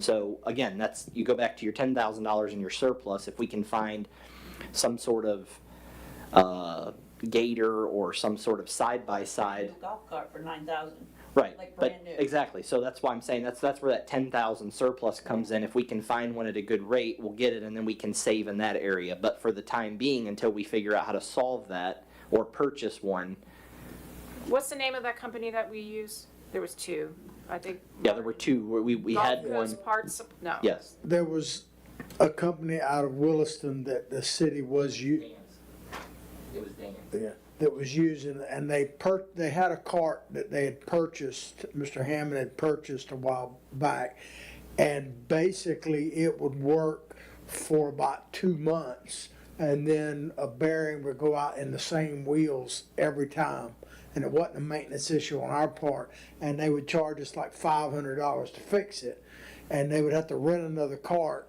And so I did a little bit of more investigation, and we've been renting a cart from, I think it's called Gator Golf now, and it's a lot cheaper, but the long-term solution is we need some type of new cart system. We definitely do. Thank you. And you'll see, and it's probably not the right location for it, but I just plugged in the Emirates loan. So you have over $50,000, $50,800 for principal and interest payment budgeted there. Nothing for the senior center, parks and rec. You have salary, all three public works has a percentage hitting there, so I mentioned that earlier, it's not just one person at 100%. FRS is 13.59. Health insurance had an increase of 2% based on actuals. Part of the insurance is being charged to this area. You have more fuel for this area, $3,000. Rex maintenance, based on 26 actual spend. Community center, really all you're seeing here is a portion of the insurance and a little bit of maintenance. And as the manager mentioned, the idea was to use wild spaces here. So we were balanced. We're gonna be a little bit in a deficit based on the entry that I have to make for the uniforms. But again, we didn't get all of the state revenue numbers, so I'm hoping that it'll still be balanced by the time I'm done. And I also wanted to mention one thing while we're in the Parks and Rec situation is, I know there was discussion amongst some of you about the scholarship that we traditionally do. And so if you're going to have that discussion, we do not currently have it in the budget, I don't believe. So if that's something that you want to do, again, we have to figure out where we get it from, but that's another discussion that we want to have. I know that it was important to some of you, so I wanted to take the opportunity to mention it if you wanted to continue that partnership for the scholarship. So, Another thing with Parks and Recs, I saw that we had a bunch of past due invoices come through just recently for the recreation portion of, like, the games. Did you see all those? They were past due. So when you see the next payment of checks, they're old invoices, because we no longer have the, From spring of '25, I signed the check. yeah, we don't have that, the recreation anymore. So for hats, shirts, Yeah, like the coaches, coaches' hats. yeah, It was, Yeah, we just got the invoice in. $500 or $600. yeah. I signed the check for that. Yeah, so my concern right now is that there's just, I know there's a lot of questions out there in terms of some of the actual expenses that we're gonna have, because you don't have all the estimates back in. As there's also seems to be some questions on revenue. So I have concerns in regards to whether or not, it's how close to a balanced budget we actually have.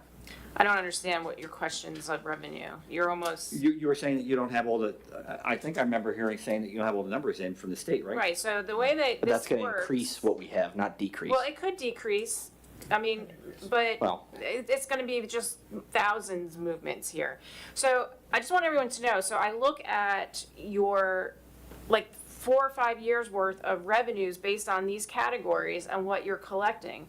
And it's not like I just pulled a number, it's based on actual data. So I'm going all the way up to what your average collection per month for each of these categories, and I come up with a budget number. Then I get another month come in, and then that fine tunes it even more, where I'm down to 11 months of data. So your numbers that you're seeing on the revenue are probably gonna be extremely close to. Close, okay, all right, Yeah. I'm just going by your comments where I'm, Well, yeah. because I'm waiting, the state is going to send out an actual saying, this is how much you're supposed to be getting. And so then I'm gonna change my number to what they're saying. Okay, so you're And just saying it's a this minor was- adjustment? Yeah, this was a $2,000 adjustment. Okay, and just for the record, in terms of expenses, we're saying that all of the expenses we have listed are essentially worst case? So they can, okay, Yeah, so your expenses are your true employee expenditures based on today's benefits paid. Because I don't know what you're gonna do for your new insurance, so I took what you're paying today, added 2%, made sure that the FRS payments are based on the true FRS percentages for each of those classes. Okay. So that's all true. Now, if you fire 2 people and hire 2 people at a different rate, then your budget's gonna be off right there, you know? But this is based on your current. that's what I mean, as we yeah. sit here right now, the Yeah. expenses that are listed on here are essentially worst case. They're the best to our knowledge of what we would want to Page 13 afford. and 20. What's that? When we do these things on page 13 and 20, it's going to increase the opportunity to have a balanced budget. We have added expenses. So we are balanced. Yep. So just make sure we say that, and that's the whole goal. You want to be balanced so you can adopt your budgets in September. And as we talked about, as you become frugal and decide to maybe stop doing certain things, then your budget should look better by year end. So you'll be under budget by year end, which would be a great thing to have, and that's what your manager's goal is. Yeah. Yes. All right. Utilities, water, residential, 244,000. A little bit of interest in this account. Water sales, non-residential, 64,000. Question on that. Is that commercial, Which one? the non-residential? Yes.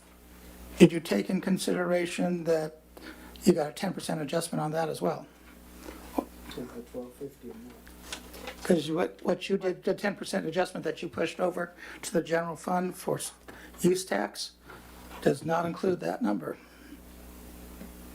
It only includes the 24 to 240,000. No, because I only had that 10% revenue in the general fund. It was never in this fund. But it's based upon the revenue that we're charging. From that enterprise account. Yeah, from the water sales, only the water sales. That's where it's gonna show. Well, I'm getting confused. So you're saying that 10% of non-residential water sales are, I'm losing? No, wastewater. The What- waste. what- No. Hold on, we're talking about water. We're talking about water. So whatever you charge your customers, whether they be commercial or non-commercial, 10%, you're gonna charge a 10% utility service tax on that, which then will flow to the general fund. It's not gonna flow into the enterprise account? No, the utility tax is not from the enterprise. No, I don't think it's in there. I'll double check. Okay. Thank you. But that would just increase the amount of money Going into the general fund and less money going into, going into. Even though it was generated out of the enterprise fund, right, because you can't tax from the enterprise funds. you can't put that revenue in there. Yeah. It has to go back to your general. You can transfer it if you needed to. If you have a reason to, yes. Yes. Well, you can transfer money from the general, but it's not the utility tax officially. Yeah, that's not the utility tax, but it'd be a transfer, but it can't be for paying people's bills. Right. Utility service board. But that's minimal, that's 30 commercial accounts at $12.50 a month. It's not gonna be all customers, it's only the commercial accounts. All customers. Oh, No. I reduced, But she took it out of the residential customers already. So the residential customers are gonna pay that $12.50? No, just the commercial. No, we're talking about utility tax, not a Yeah, service charge. we're combining some concepts. If we could, so I took it out of water residential, $24,000. Right. But you Yes. didn't take it out of the other. So non-residential, you're telling me is above the 24,000?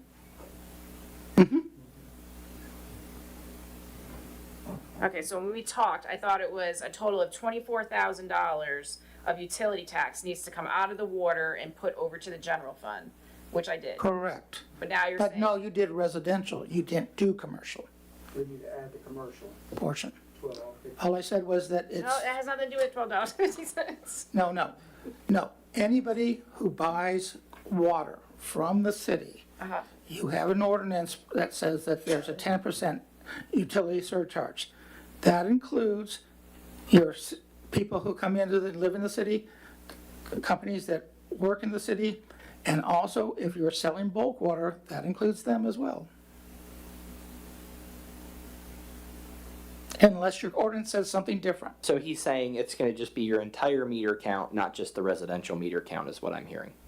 Correct. So I'm taking That's the only 10% off difference. of non-residential is what I'm hearing. You're taking your Yeah. entire meter count and you're doing the 10%. And how do we know that it wasn't 24? I mean, how do we know that 24 didn't include everything? Where did you come up with the 24 number? Because that's what you calculated. So if I have, I if I got the have 204, from you. okay, if I take the residential cells, okay, Yeah. 244, and then I go over to the general fund, and I look at the utility, water, Yeah. you put in No, this- 24,000. No, so our last budget meeting, this number was, $265,000. And you told me that $24,000 needs to come out of there and go into the general fund. So that's what I did. Yes, because- But now I'm hearing I need to take a 10% off of my non-residential. So when we were talking, I was under the assumption that the residential was that, but you also have other things you're charging for. You have service fees and other things for utilities. So you're saying it's not on that whole number? Yeah, Got it. So the 10% isn't on the 240,000. It's on that number subtracting from those other types of fees and services, and it's only your entire meter count and only on the water. right. So it'll be less than 24 is what he's saying. Okay, so we're good. Yeah, we're good, but it'll be less than 24. So he's just saying we need to alter and make sure that Oh, the I'm number. thinking, I'm hearing you say I need to reduce my water residential more, but that you're not saying, I'm sorry, I wasn't following. Okay. Yeah. 24 is in the general fund, I reduced water total by 24. So we're good? Okay, sorry to be confusing. I was like, oh no, I don't want to do 10%. I'm like, this is gonna ruin me. Solid waste, we talked about that $12.50. You guys would need to tell me if we're gonna do that or not. because then I have to rearrange the expenditures in the solid waste. Going down to salaries in your water fund, you have the city manager in here, a portion of him, and some admin is in here as well. Very small portion though, so you can see it went way down to 102,000. You have your overtime. You have a portion of the audit, portion of your insurance, a little bit of travel, a small portion that we kept for Edmonds, office supplies. I did put 5,000 of utilities in public works, but that was just a plug. It's not, because I wanted to put something in the utility fund for utilities. Professional services, 63, that's based on actual expenditures out the door. I can tell you what those are if you're interested. Then you have the 50,000 for your principal and interest. Permits, 2,300, and chemicals at 13,400 that maybe we can get rid of. No, that's the one we keep. No, the chemicals are your Hawkins, your okay. bleach that we have to have. It's the Aqua Gold that Oh, is I'm that is separate. Then I allocated a little bit of the city manager to the solid waste fund. That's what you're seeing there now. And a portion of the audit, Edmonds and insurance. So those are balanced as well, based on those movements. And the wild spaces, these are plugs. These are not definite projects, but we know that we're gonna receive, it's actually more now, we've got that in. It's gonna be a total of 170. It's gonna be, I'm sorry? He had mentioned, the mayor mentioned 150. That was the previous budget. I was just clarifying. That was 173, 450. yeah. There you go. It might have even increased since then. Even Yeah, it's now 159,726 we'll receive in revenues in this fund. So that will be split between the discretionary, or the infrastructure and the wild spaces, a little bit of interest there. And you see a use of fund balance, that would come out of your $500-something thousand fund balance that you have. We allocated a small portion of salaries to this fund, and a small portion of the audit. Some ideas I had on the use of these funds would be shading, fencing, repairs at the park, a truck, a sweeper, an edger. These are plugs. Remember, we have to go through as a group and decide what we're gonna do, and you have to submit that to the county for approval. And that's all I have, if people have questions. I wanted to clarify one thing before we get to any broader discussion. I just want to make sure that the commission knows that throughout this packet, the GL codes that you see. So for example, if we go to page 17 of 20, for example, okay? And we look at the very first GL code of streets overtime 541160. We've been waiting to get with Mr. Whitehead. We are going to, in the final adoption, be changing these GL codes to match state GL codes. I know we talked about that. We haven't gotten to that. We wanted to get all these figured out, because once you guys figure them out, vote on them, then he's going to go and make sure that he finds the appropriate category that matches what we've talked about and what you've passed. He's going to change that, but you will see that new GL code list.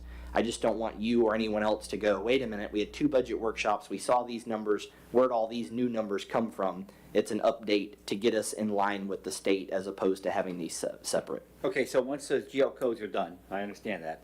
Are we then going to somehow set something up so that when invoices come in or invoices come in, expenses or Yes. income, it's going to be tied to the GL code? It'll be tied to that GL code, Okay, and you'll so- watch that in your monthly reports draw Perfect, down. that's That's right. the whole point of doing it, Okay, yes, sir. Okay, good.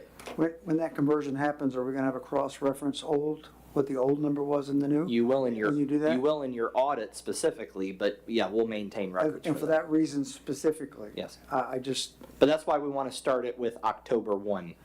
It'll be easier for auditing purposes to but I follow. just, for historical reference, I'd like to have that cross-reference of those numbers if that's possible. When You mean on create the report? Or how do you? Just a cheat sheet to go to. I will create a cheat sheet to give to the city manager to review. He can review it with you before we make So any we're looking at an adjustment. 18-month-old invoice. Correct. Got a new Well, if it's an GL. 18-month-old invoice, actually, you go back to the old GL code, and technically, you're That's why I'm supposed to do an asking for the amendment on that budget, but, So I'm yeah. asking for the cross-reference Yes, sir. number, what was and what is. There's, Yes, sir. okay, thank you.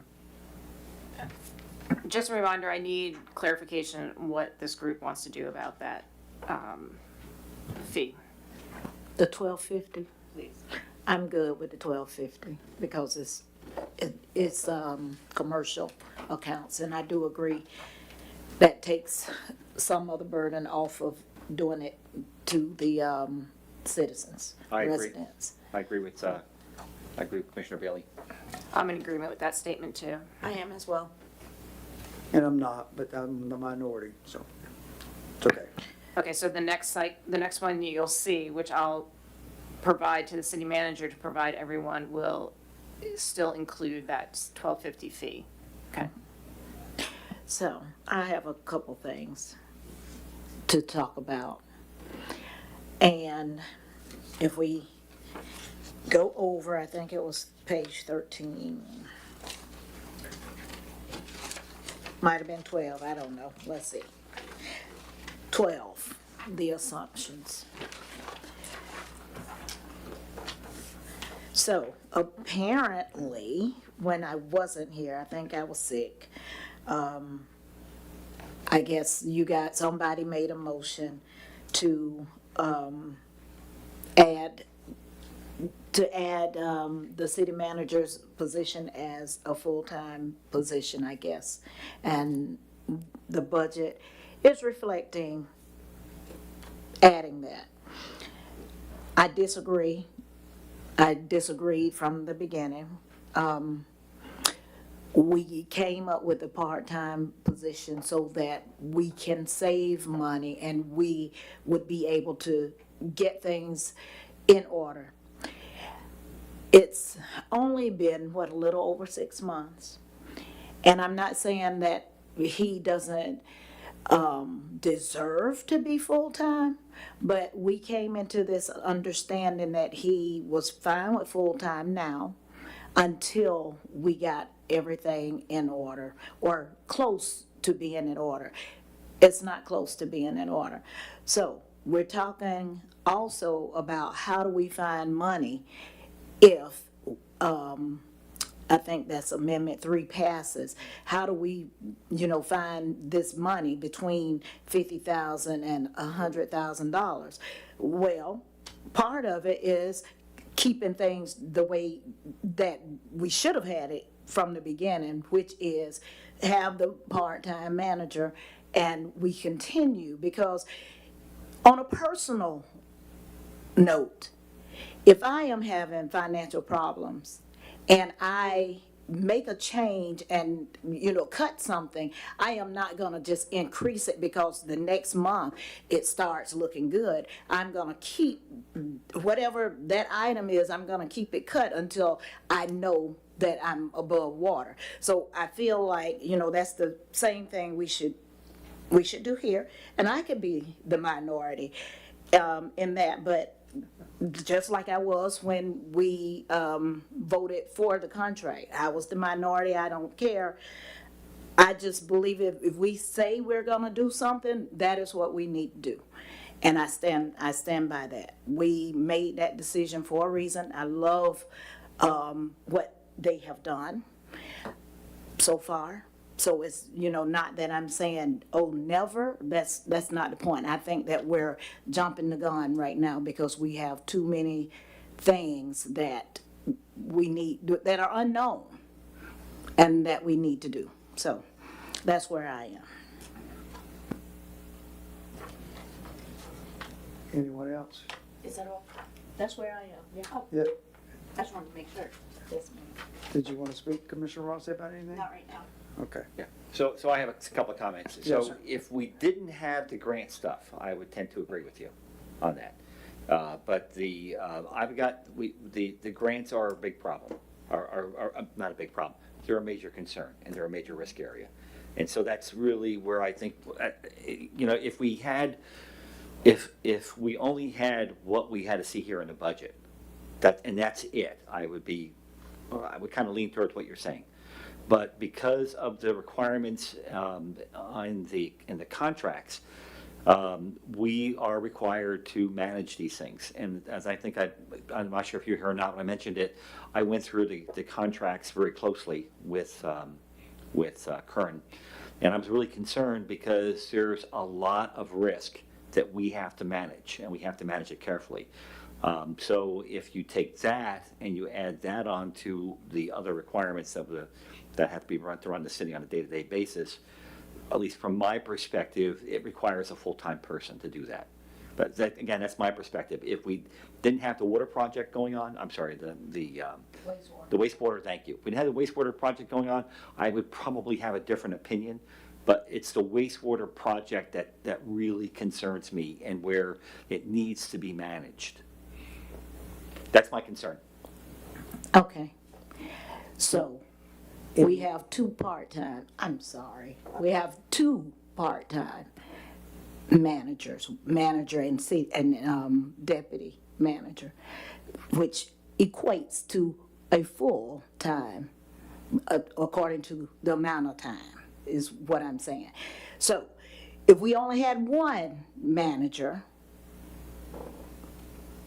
they would be doing the same thing as the two. That's all I'm saying. So if you have two positions that are part-time, that's a whole. And so work need to be divided. Or if we're gonna go to him being full-time and $90,000, then we only need one. And again, I stand by that. I understand what you're saying, but we have two managers. And right now, I don't see where we can afford that. The other thing too, and you've heard me had disagreements with him on this. I have concerns over the way his contract is currently written. Now, I've actually given him and the attorney a major rewrite to his current contract with the full-time thing. But looking at the current contract as it is, the commission put in there 20 hours a week. So, and I think the current contract with the assistant manager is 30 hours now? 30 hours, okay, as salary positions. So, my estimation would be is that the total amount of time that's required is beyond that. So if you have a full-time salaried person, no overtime. So, my expectation would be that the total amount of time, again, I'm guessing, this is guessing. The total amount of time required is probably going to be somewhere in a neighborhood of closer to 70 hours a week. If you look at all the requirements that are for the city management and for the grants, it exceeds the total combined of the 50 hours. Yeah, the 50 hours that we currently have allocated. Now, if we change things around and you say, well, you're full, let's say, Mr. Barber, for example, you say you're full-time manager, then that's a little bit of a different story because you can reasonably have an expectation he's going to be working more than 40 hours a week. But we've got this, in the way it's currently written, we've got this rock-solid contract thing that says 20 hours, and with the assistant manager, it's 30 hours. The only thing the salary gives is that it allows some amount of flexibility of when they're actually here in the city. And that's the only thing the salary position gives you right now. If they were hourly, it would be a different story. But the way it's currently structured is problematic. So if you wanted to just, yeah.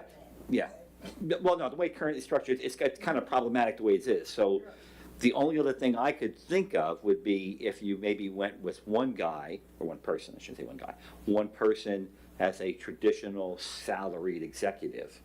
Then of course, you're going to be expecting that individual to work much more than 40 hours, and that's a whole different issue. So in other words, it requires a rethink of the contract anyway, no matter what we do.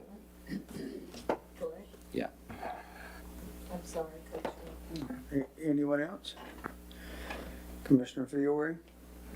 You just needed to have answers, right, for a balanced budget. No, I wanted to chime in. I think where we are with the amount of time needed, I feel like we need more than the one individual. especially with the grants.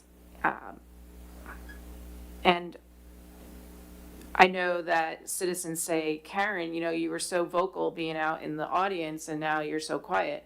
Well, I'm seeing more of the sausage being made back here, and I can tell you that the stuff that I see that's being done and reported to me on a daily basis is pretty amazing stuff. I mean, the outreach that the two individuals have done to other municipalities, trying to bring in additional revenue streams and not looking for just this budget, but for future of Archer, it's pretty amazing. And I wish everyone was involved in all those conversations. And I would hate to stop that momentum at this point.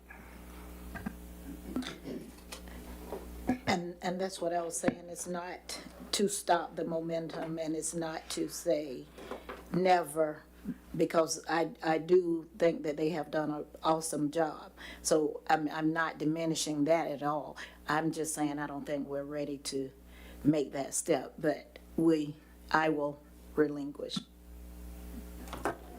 Okay, my opinion, again, over the shock and awe, I anticipated the opportunity for you to go full-time. I mean, no disrespect at all in your capabilities and your skill sets. I do not feel an entry of 90,000 plus 35% benefit package is affordable for Archer and our recovery at this point. My stand is to offer, and again, it's done, so, but I'm still gonna opine myself for whatever it's worth to listen. I think that the starting salary should have been 70 plus a benefit package. I think commissioners should have stayed at $250 a month until our full financial recovery. That in itself, looking for that stone, if we hit with the Amendment 3, F4, whatever you want to call it, and we have to start acting on it. In my simple elementary math, that's almost $50,000 of the 100 that we've got to find starting January of 28. If we had budgeted that kind of money, if it would have been acceptable, and again, all respect, Mr. Barber, if that wasn't good enough, then we could have gone down that road. But that wasn't even a consideration. It was not discussed at all.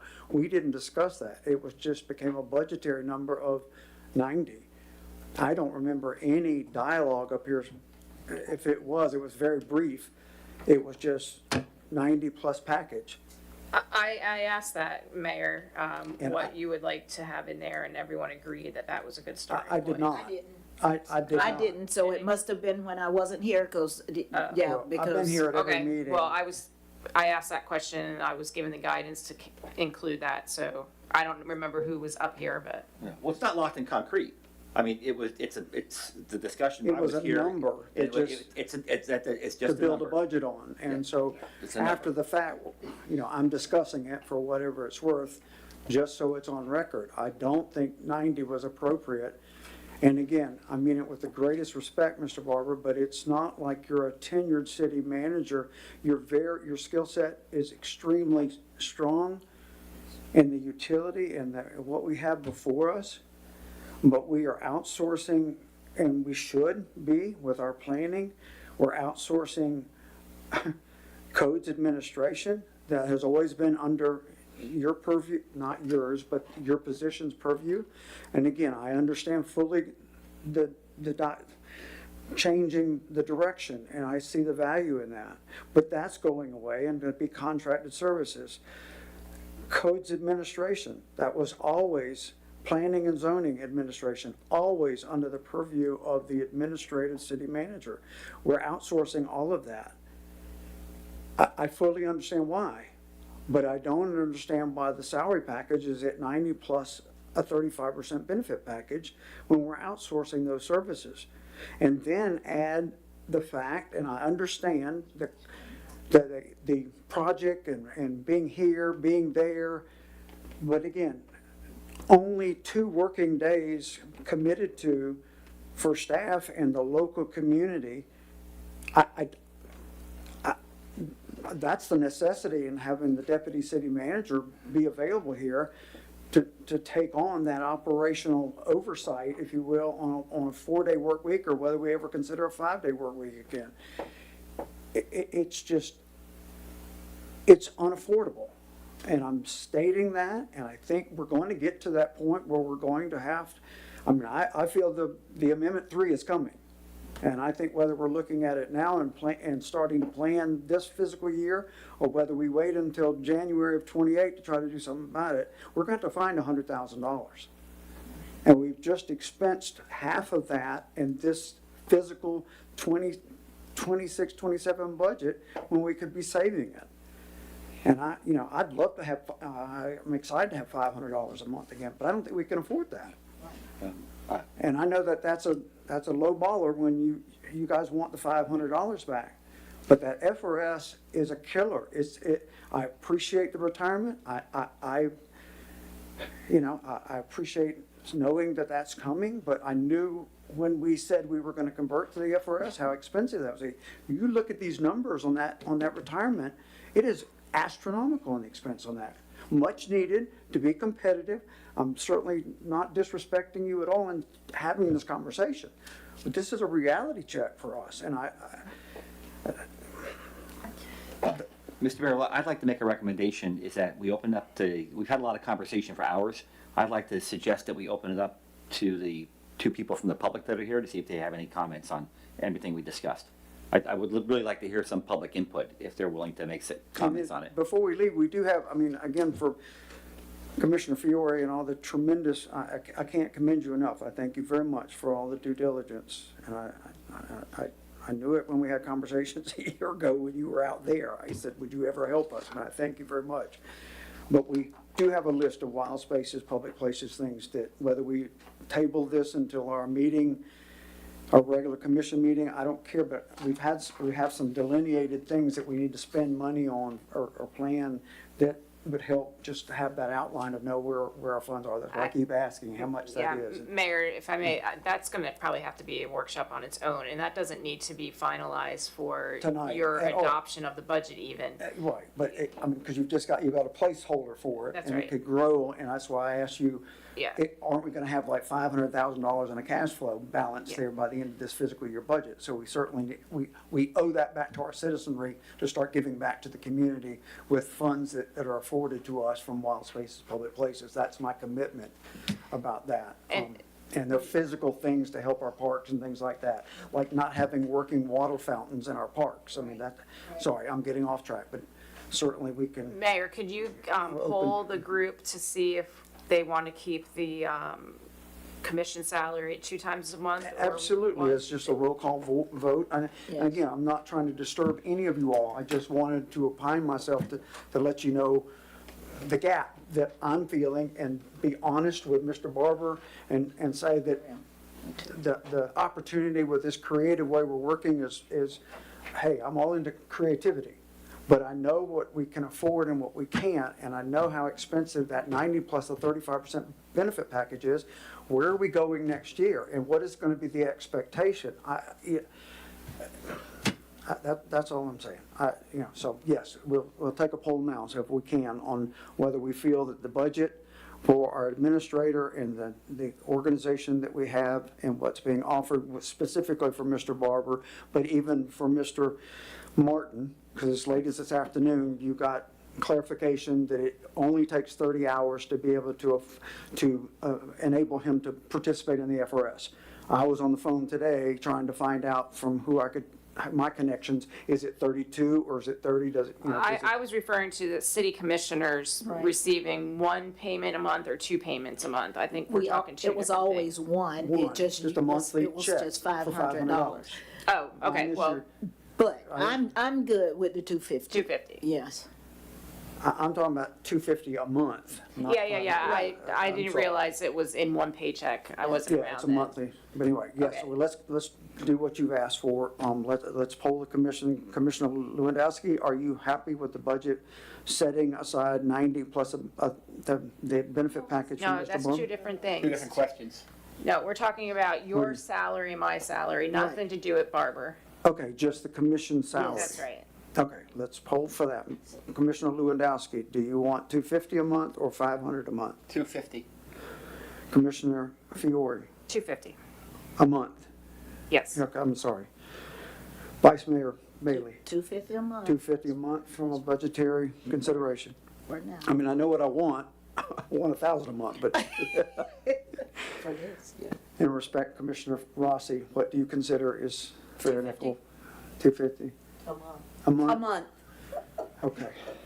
for the fourth time. And, I'm sorry, and you've already heard my diatribe, Question, $250 a does month. it- do we have to, is it required for us to participate in the FRS? Yes. It is, okay. Yes, there's a penalty if we try to pull out. I mean, I Okay, got it. already, Okay.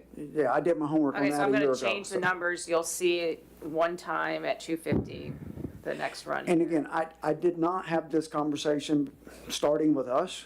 I just know as public servants, it is our accountability. I am not trying to do, all due respect to former Commissioner Joni White, and, you know, she's the one that wanted us to do no pay, if I remember, Vice Mayor. I mean, you know. So this will create a small surplus in your Right. general fund. Would you like me to show that as a transfer into reserves?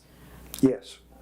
I'm sorry, my opinion is yes. Or do you have another item that you want to expend? Or reducing the principal Yeah, and I'd like to interest see it to the principal. on that loan Principal, okay. as just due diligence. I want to remind you all that y'all didn't discuss also the scholarship. And again, if you're going to add something, you've got to figure out where you pay for it. Now, that's not even close to the savings you're talking about here, but if you have a batch of money, you might want to discuss that as well. How much was the scholarship? Is it just? It was $500 a year. I have yet, and again, this is me and my homework assignments, I have yet to get from Shelley Banfield what, and if that Santa Fe College fund balance is still funding that, if we have any of those graduating recognized scholastic scholarship recipients come forward and say, I'd like my scholarship because I'm going to attend Santa Fe College. That's how they get it. Mayor, what Santa Fe fund? Yeah, that's that's what's on this list, but it's $500. No, but you So- made it sound like there was a funding source to pay for it, so I was confused. Shelley Banfield has told me, and again, she's the administrator of the Davis Center, she was gonna reach out and find out what that Santa Fe trust fund balance was if we have plus 5 years ago, Oh, what someone we coming owe, forward. what as we a- owe. It's not like a fund of money. I get it, what you're saying. And what I ask is that we, at least for the 4 or 5 recipients that we know in my short-term tenure here, know that those that have been recognized through our partnership from the city of Archer with the school, said that we will recognize those recipients 7 years from when they get it in the 5th grade, come forward if they're attending Santa Fe. My concern, and this is, again, we're getting off the beaten track and it's 9:20. My concern is we did not have any guidelines of what the requirements are. As of the year before last, my first year of mayorship was the first time that an actual recipient's parents notified me and said, how do we ensure that we've appropriately given you all the information you need to know that my child's been recognized? So 7 years from now, when they graduate as a graduate, they have to graduate and they have to apply through Santa Fe College. They don't get it if they go to the University of Florida, University of Central Florida. If they go to Santa Fe, they get that scholarship. So, Mr. Mayor, if I can summarize. So we're talking about, we could potentially award these 7 years from now. We would have to see whether or not they go to Santa Fe. Well, they qualify. They would then solicit for the money, and we Yes. would owe it in 7 years. If they. So the comply simple with- answer to this is if you guys budget for it, then we put it in an account, and it literally just sits there collecting Low interest. interest bearing And account. if 7 years from now, if It we just start grows. giving them out, we already have the money, it's set aside, and if they don't collect it after so It much just time, continues to grow. it just continues to grow. And what is when I talk to you, How many scholarships are we talking about? 1, 5? I'm a little confused. I know of 5. I've gone back That to have already been awarded, That should. Mrs. Hartwell, the principal that of we the have no school, funding for. that we don't have that fund sitting in a low interest. Then my bearing account. suggestion is that you guys have it in the budget, and we start the fund. And we just assume that they're gonna And collect let it. that low interest bearing account earmarked specifically for that, just start growing. Do we recall when it was done? It was done by, in the 1990s, Lori Costello's son was awarded it, if you remember in our, Well, that was more than 7. I'm asking, is there any money that's outstanding that we would owe at this time is what I'm alluding to. Probably. I know of 5 recipients, so going back 5 years, I've got somebody that's gone 5 years, got 2 more years, and somebody's gonna come forward and say, if Okay. they're going to So Santa should we Fe. put 3,000 of No, this I don't think- savings into a special fund? And is it every, and I still understand it, is it every year they get 500 of their 4-year degree or a one-time? One-time scholastic Okay. scholarship of $500. Then I just think And what that we lost what you last just year, if I can suggested. finish, what we lost last year is the Bethlehem Presbyterian Church was going to put $1,000 last year, but there was no account, no low interest bearing earmarked account. Well, that's to easy. put We it can in. do that tomorrow. So, I can certainly, So am I putting 3,000 I can still do of it that tomorrow. savings? I would just start with the 500 in our budget is what my recommendation is for the fiscal year 26, 27. Because we've got 2 more years to build on that account. I've also had 2 private donors ready to release their, again, this has nothing to do with your budget, but to Yeah, release so 2 500. we, Can we stay on track, please? I don't care about the account having any more than the $500 budget. I just would like our budget to be $500 for Sure, that. I just need everyone to say that's what they want to see. Yes. By consensus, is that okay to earmark that as a budgetary account? okay.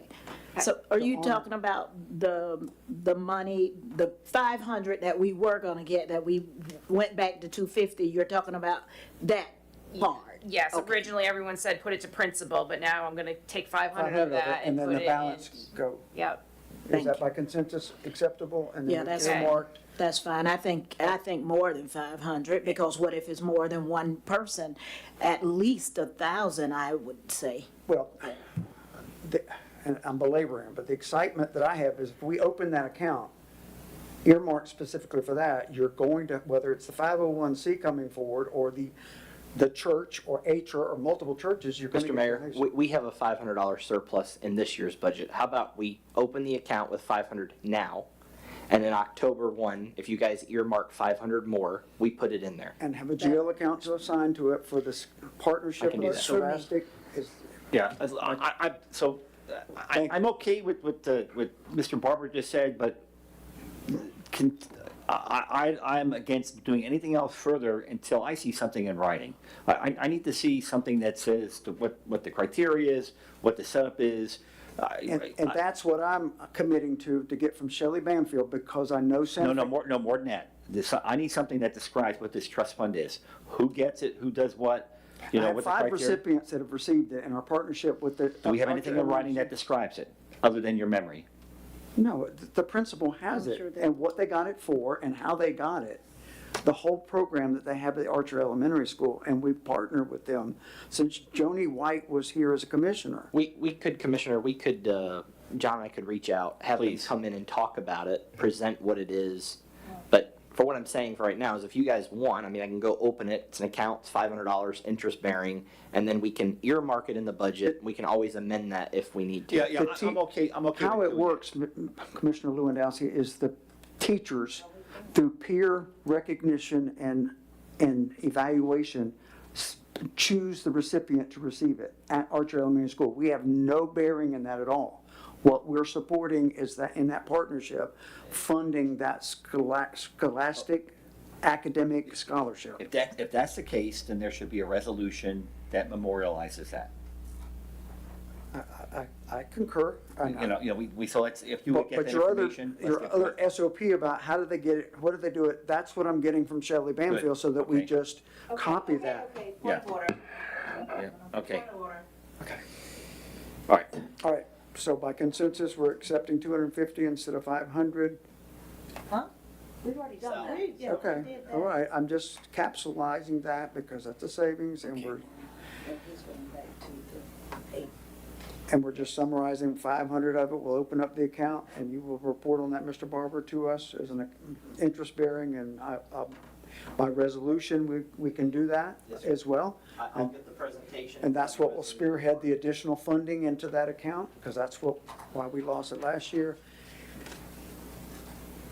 Anything else, Commissioner Fiore, that you need from a budgetary standpoint, as far as roll call of what we think? No? Okay. I mean, unless you have other changes you want to see. No, because the other part of it was just the $90,000 plus package, and I was the only one that opined myself, it should be 70, I gave a number to it. Anyone else want to speak to that? You, Yeah, Commissioner Vice Mayor, you? I would like 70 more than 90, because. It's yeah, not I what don't- you said. Right, because I just don't think that Two we're ready. part-timers need one, I mean, I heard that. My main thing is I don't think we're ready for $90,000. That's all I'm speaking to with the unknown of the Amendment 3. Mayor, Yes, ma'am.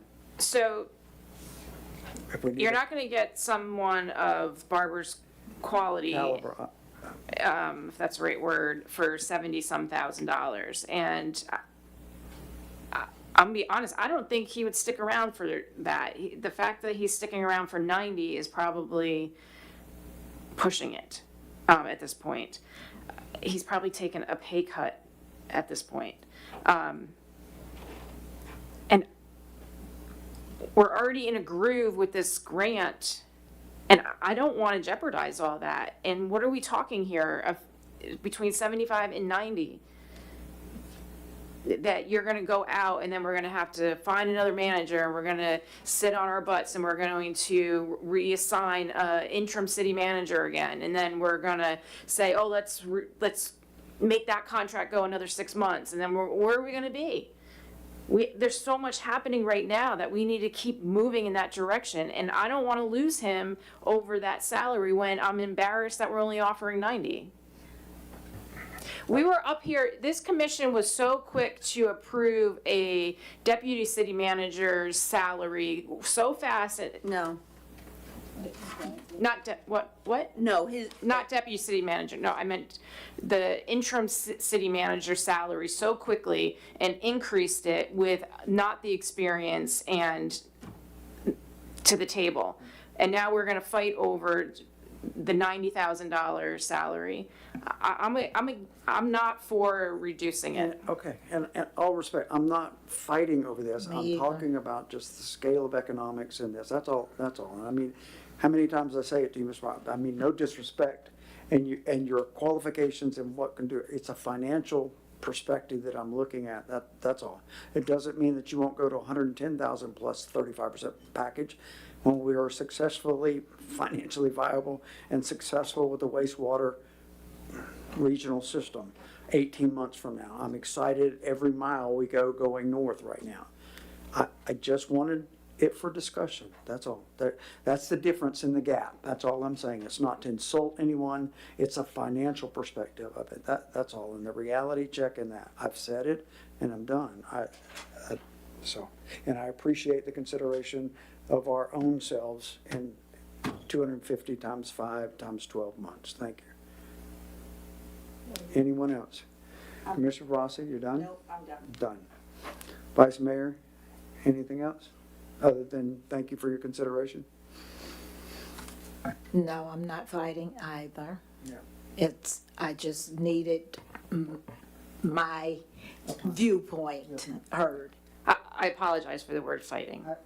Because it's not, it's just making sure we have a Yes, appropriate it was dialogue. That's all. not the appropriate word, I apologize. That's all right, no reason. So is there a Commissioner- motion, is anybody making a motion in this regard, or? Workshop, you don't make work. Well, It's a oh, workshop, not we Workshop, can't- that's right. That's We work, shouldn't yeah. even do consensus, but it was to prepare the budget properly, so I appreciate the homework assignment. Move to the public comment. And any public comments regarding what we're discussing, anyone would like to speak, so that, Just Yes. Anything. there's only two of you, so both of you can speak as a team, we're creative. Go ahead, Ms. Green, you're first, ladies first. We're speaking to the city manager. Anything you Anything want. you'd We like. need a full-time city manager, Yes, y'all. It doesn't matter how wonderful two of them are. We need one sitting here and making sure these grants are administered, and we have grants coming in to finish the waterworks and make it affordable for our citizens. And they're both wonderful if you want me to flip a coin, or however we want to do it. But, Play yeah, checkers. we need one city manager. Thank you, ma'am. Yes, sir, Mr. Okay. Do I need to hold on, Jean?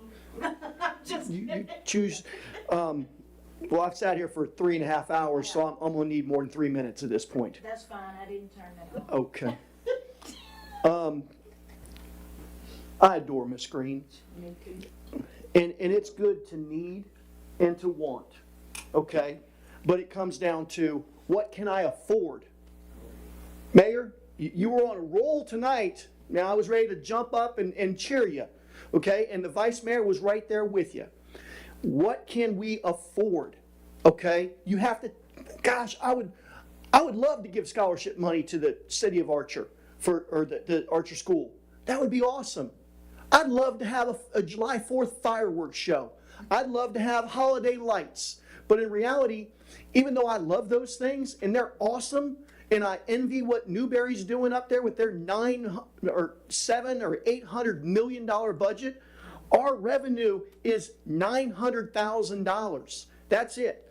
You can't give away on 2 individuals 20% of that. You just can't do it. It doesn't make sense. Now, you would want to, and maybe you need to, but you can't, okay? I mean, a couple things. Let me just start over, because again, I'm wound up after just patiently listening to all of it for 3.5 hours. Work 5 days a week. I don't know why this is, we can't, let's start doing smart things. Work 5 days a week. We've got to save money. We can't continue to spend money. We've got to pay off our debt. First and foremost, you are treading water and have been for a year and a half or whatever. You're paying $5,000 a month. $5,000. Yeah, you could do a lot of scholarships with that $60,000 in interest that you're paying, and you're not even reducing the principal. It's unbelievable. Just gravitate that. Find more revenue. Sell your assets. Figure it out. Whatever you can, get that money. Pay that debt down. Okay, please. Commissioner compensation.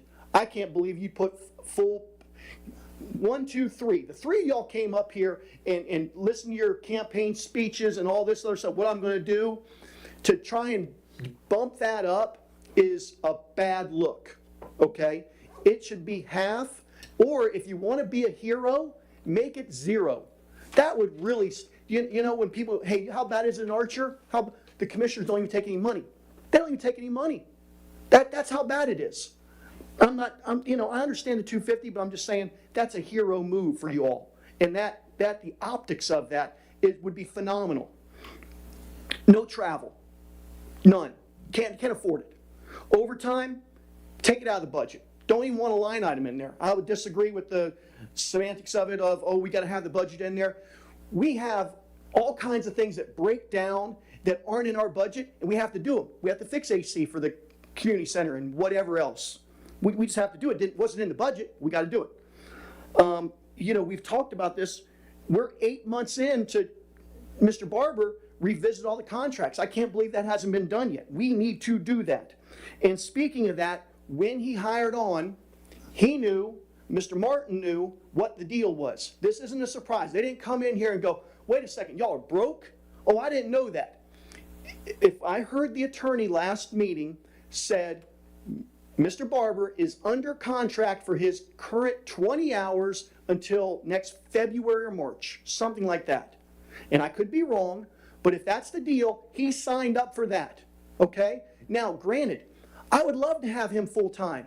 And if we have enough money to pay him 90 or 130, whatever, so be it. But we don't have that money. We've got to get that burden on that loan out, okay, from bad people that did some bad things. Only that I can think of. I don't know how we got into that boat where we had to take a $900,000 loan. The previous budget, and again, this is very good. This is a good starting point, okay? Obviously, for you to do all this work for free speaks volumes. But with that said, either last time that you did this last year versus this year, you either figured a lot more things out because there's a lot of zeros on here where you didn't charge and you did charge. So I guess maybe there's some learning or refocusing or redoing it. I don't know. But anyways, with all that said, or we're just not billing in the right cost codes, so then you can't track it. You can't see some of these things because there's an awful lot of zeros here, a lot of zeros there, and a lot of zeros here. So I don't know what the answer is there. The audit is now going to be triple. Now, maybe that's because we're going to get a new audit team, the folks in Lake City. But it's triple now in the budget from what it was. Just an observation. The line expense for this gentleman, I can't tell, is he under professional services? Does that mean we are going to pay him, when you talked about outsourcing, we used to do it in here, now we're outsourcing it, and I think it's 87,000 if I added up correctly. 24 and 63, is that our budget of what we're going to pay for professional services? Well, you can't tell. Nothing says accounting, it's not clear for just a layperson like me, so let's dumb it down if we can. Employee bonuses. You're gonna, they give bonuses every year. You didn't know this, but come December, everyone's gonna get a bonus. Why? Because it's in your charter. You have to give that bonus. Personnel handbook. Whatever. It's somewhere where you have to do it. And I'm not saying that they're not deserving of it, but where's bonus in this right here? Maybe I missed it. That's a good point. Just to clarify, we rent a golf cart. Okay, that leads me to my next question. Did we ever figure out if we own the ice machine or do we rent the ice machine? Don't know. No one knew last time. Again, I just keep my mouth shut and jot down notes. Did I hear that we're going to take a field trip to Steenahatchee for something? We don't need to be taking field trips. We need to get our financial house in order and reconcile bank accounts and get our ducks in a row. Let's start doing those invoices correctly. And I heard you talking about paying invoices from the spring of 2025. Come on, I'm going to see that next month coming up. Not a good look. So again, scholarships, holiday lights, July 4th, the optics of doing any of that right now is not good when we are broke, and that stinks. And I really appreciate all the time. Thank you very much. Mayor, I may I just address, oh, go ahead. I just want to clarify that the field trip is just to look at the software because we're going to get rid of Edmunds. So they're looking at different software. Nobody's paying them to go look at the software somewhere else. I don't know if I follow, but everyone's going on their own company time. Y'all are just getting in the car on Saturday and going to do it. God bless you. Okay. I just wanted to clarify. I appreciate that. Okay. If that's the case. Yes, it is. Over there it wasn't clarified. Okay. In my mind, I'm thinking, so we're going to leave on Monday at 10 o'clock and go over there to Steenahatchee. Yeah, no. On company time. Okay. Yeah. Okay. Thank you for clarifying. Absolutely. Mr. Mayor, I thought we were just talking about the city manager a while ago. I want to just say, so, in my simple thinking, you've got 0 for small tools. Oh dear, you better rethink that one. The deleting the cleaning services, y'all, the dirt daubers and the spotters just work overtime in Archer. So just be aware, and we've got to think about health issues too. So those are just some things that jumped out at me, but just Commissioner Fiore, you've done a fantastic job, and I'll just say again, it's been years since we have had a budget workshop like this, and thank you. Mayor, if I can address so guys, I've said it like 4 times now. You're seeing zeros because, as everyone knows, our accounting has not been completed now for 25. It's being worked on, and 26. There's a huge amount of cleanups being done. I only see actual expenses going out. I don't have, this is an admin line or expenditure. This is the GL it's to. I'm only making guesses based on the company name what I believe a lot of these expenditures are for, or if I see the actual invoice, what it says. And so I'm applying it to a GL. I don't know if it's specific for the Parks Department or if it was for the office. So a lot of these items, I'm trying to capture all of the expenditures, but they're just mostly sitting under admin. And that's what I talked to you about earlier, about all the utility bills. You're seeing almost all of it sitting under admin. I don't have it broken out for the community center, for this building, for that building, but I'm trying to make sure we're capturing the entire expense. So that's why you're not seeing them per GL. The debt. So we never budget to pay back the principal. This budget, we have, it's gonna be around 100 and, now it's gonna be like maybe 120-ish that we have for principal and interest budgeted in this budget right now. So that is a good stepping forward thing. The audit, it did triple. We only got one auditor that came back for our RFQ, RFP, whatever you call it. We're stuck. We have to get our audit done, and that's what we're gonna have to pay. So it did go up. It went up, yeah. You asked about the accountant, is it $60-some thousand? No.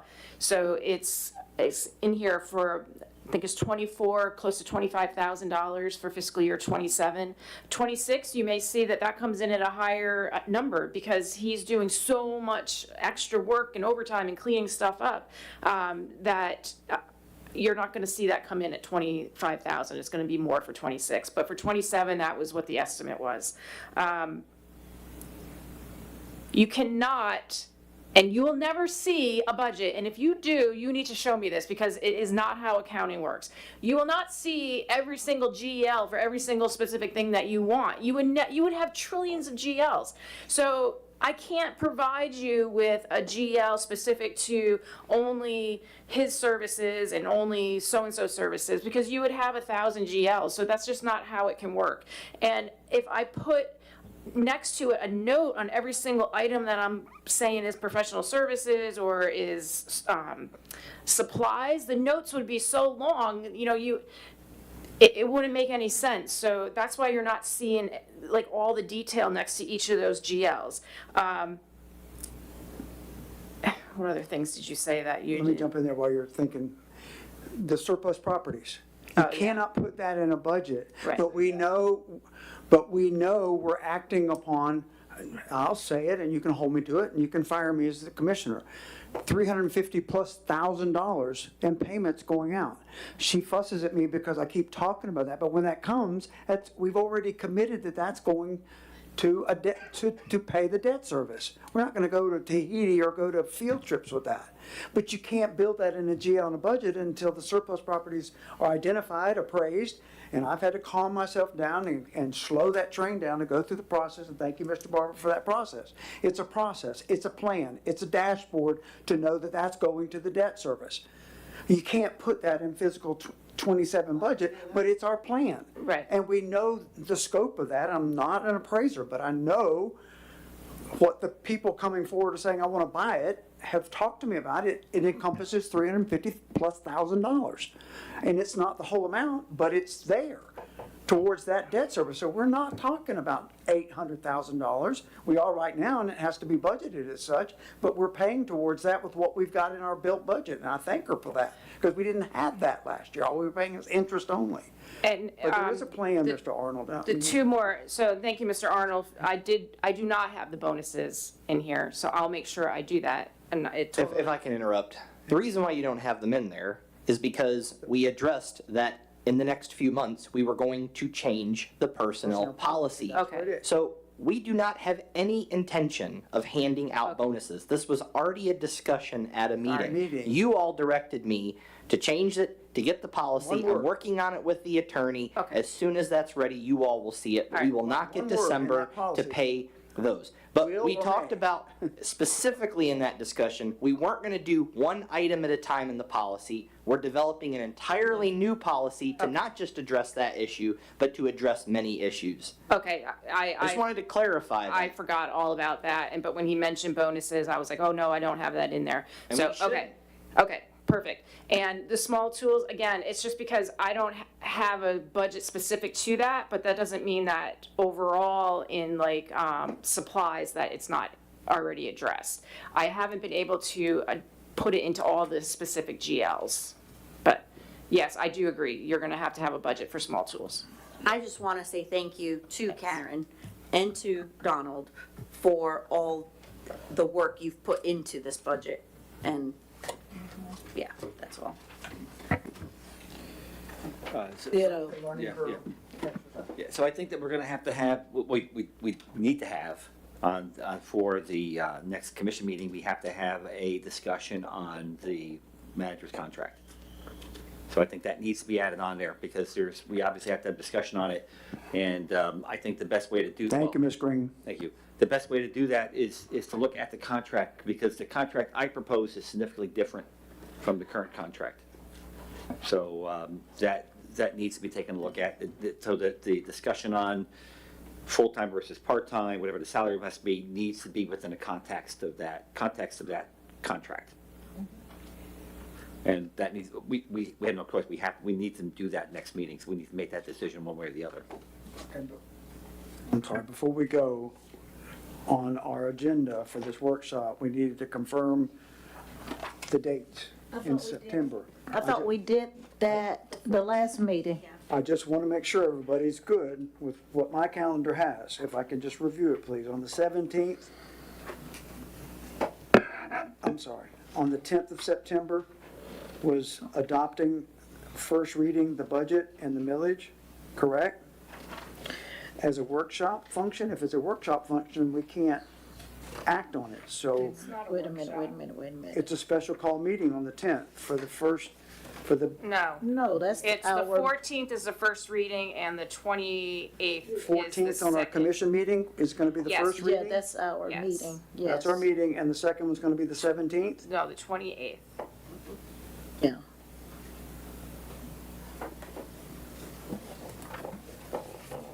So nothing on the 10th and nothing on the 17th?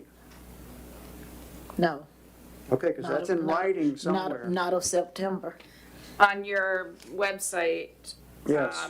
it lists the two dates I just told you, and I believe Martin already confirmed that those are not in conflict with the school board or the county. Okay, I'm Yes. good as long as everybody else is. So, I just wanted to confirm what Commissioner Fiore said, because what you have to do is, if you live in Archer, then you have the right to go to the budget hearing Yes. of every taxing authority that gets you, the school board, the county commission, and the city. And the city takes last in that list. And it's that way even with Gainesville. so the special call meeting on the 28th is 6 PM here? Yes, I have 6:30. I think, yeah, because I think he said 6:30. We originally had the dates set for September 10th and September 17th. There were conflicts with board members, and then there were conflicts with county meetings. So you guys in your last meeting adjusted those to September 14th and September 28th. Okay. The September 14th is your regularly scheduled meeting. We wanted to take advantage of that meeting. You all requested of me that we have a lighter agenda. And so that was the plan and the goal, was to only have essential things. And And then the 28th is obviously before the deadline to adopt and do the final adoption, but that had to be a separate And meeting. you've heard nothing from Junior City Council and the school asking when their first meeting is? It's not We will September. reach out to them if, in the case that it conflicts with the 14th, then all we would do is move our meeting back after their meeting. We would just have Okay, that, Yeah, they only usually meet like 10, 15 minutes. right. okay, if you could Oh, you meet just, back like City- 5. our meeting would start at 6:30 and their meeting would be the 6 o'clock. If we could just Yes. confirm that, then there'd be no conflicts and we'd have. You would receive that in your published agenda before the meetings. So the second reading, be the- I believe, I thought I saw it on the website as 6 o'clock, but I just heard a couple people say 6:30, so, We've had the workshops at 6:30. I try to make it a habit to do workshops a little later. but that's for- not a workshop. But that's not a special workshop, meeting. so regular scheduled meetings, I try to get in the habit of setting at 6. Right, but I'm hearing some people say 6:30, so I'm just asking you to make sure it's. I believe they are 6. I mean, that's what I believe we established on the calendar. I even remember having a discussion with Vice Mayor Bailey, are you sure you want it earlier or later? And she said no, 6 was fine. Okay, all right. Okay, yeah, I just want to make sure everyone. Thank you for appeasing me. I just want to make sure I get it. Meeting adjourned if there's not anything else, or anyone else wants to speak. Anything else?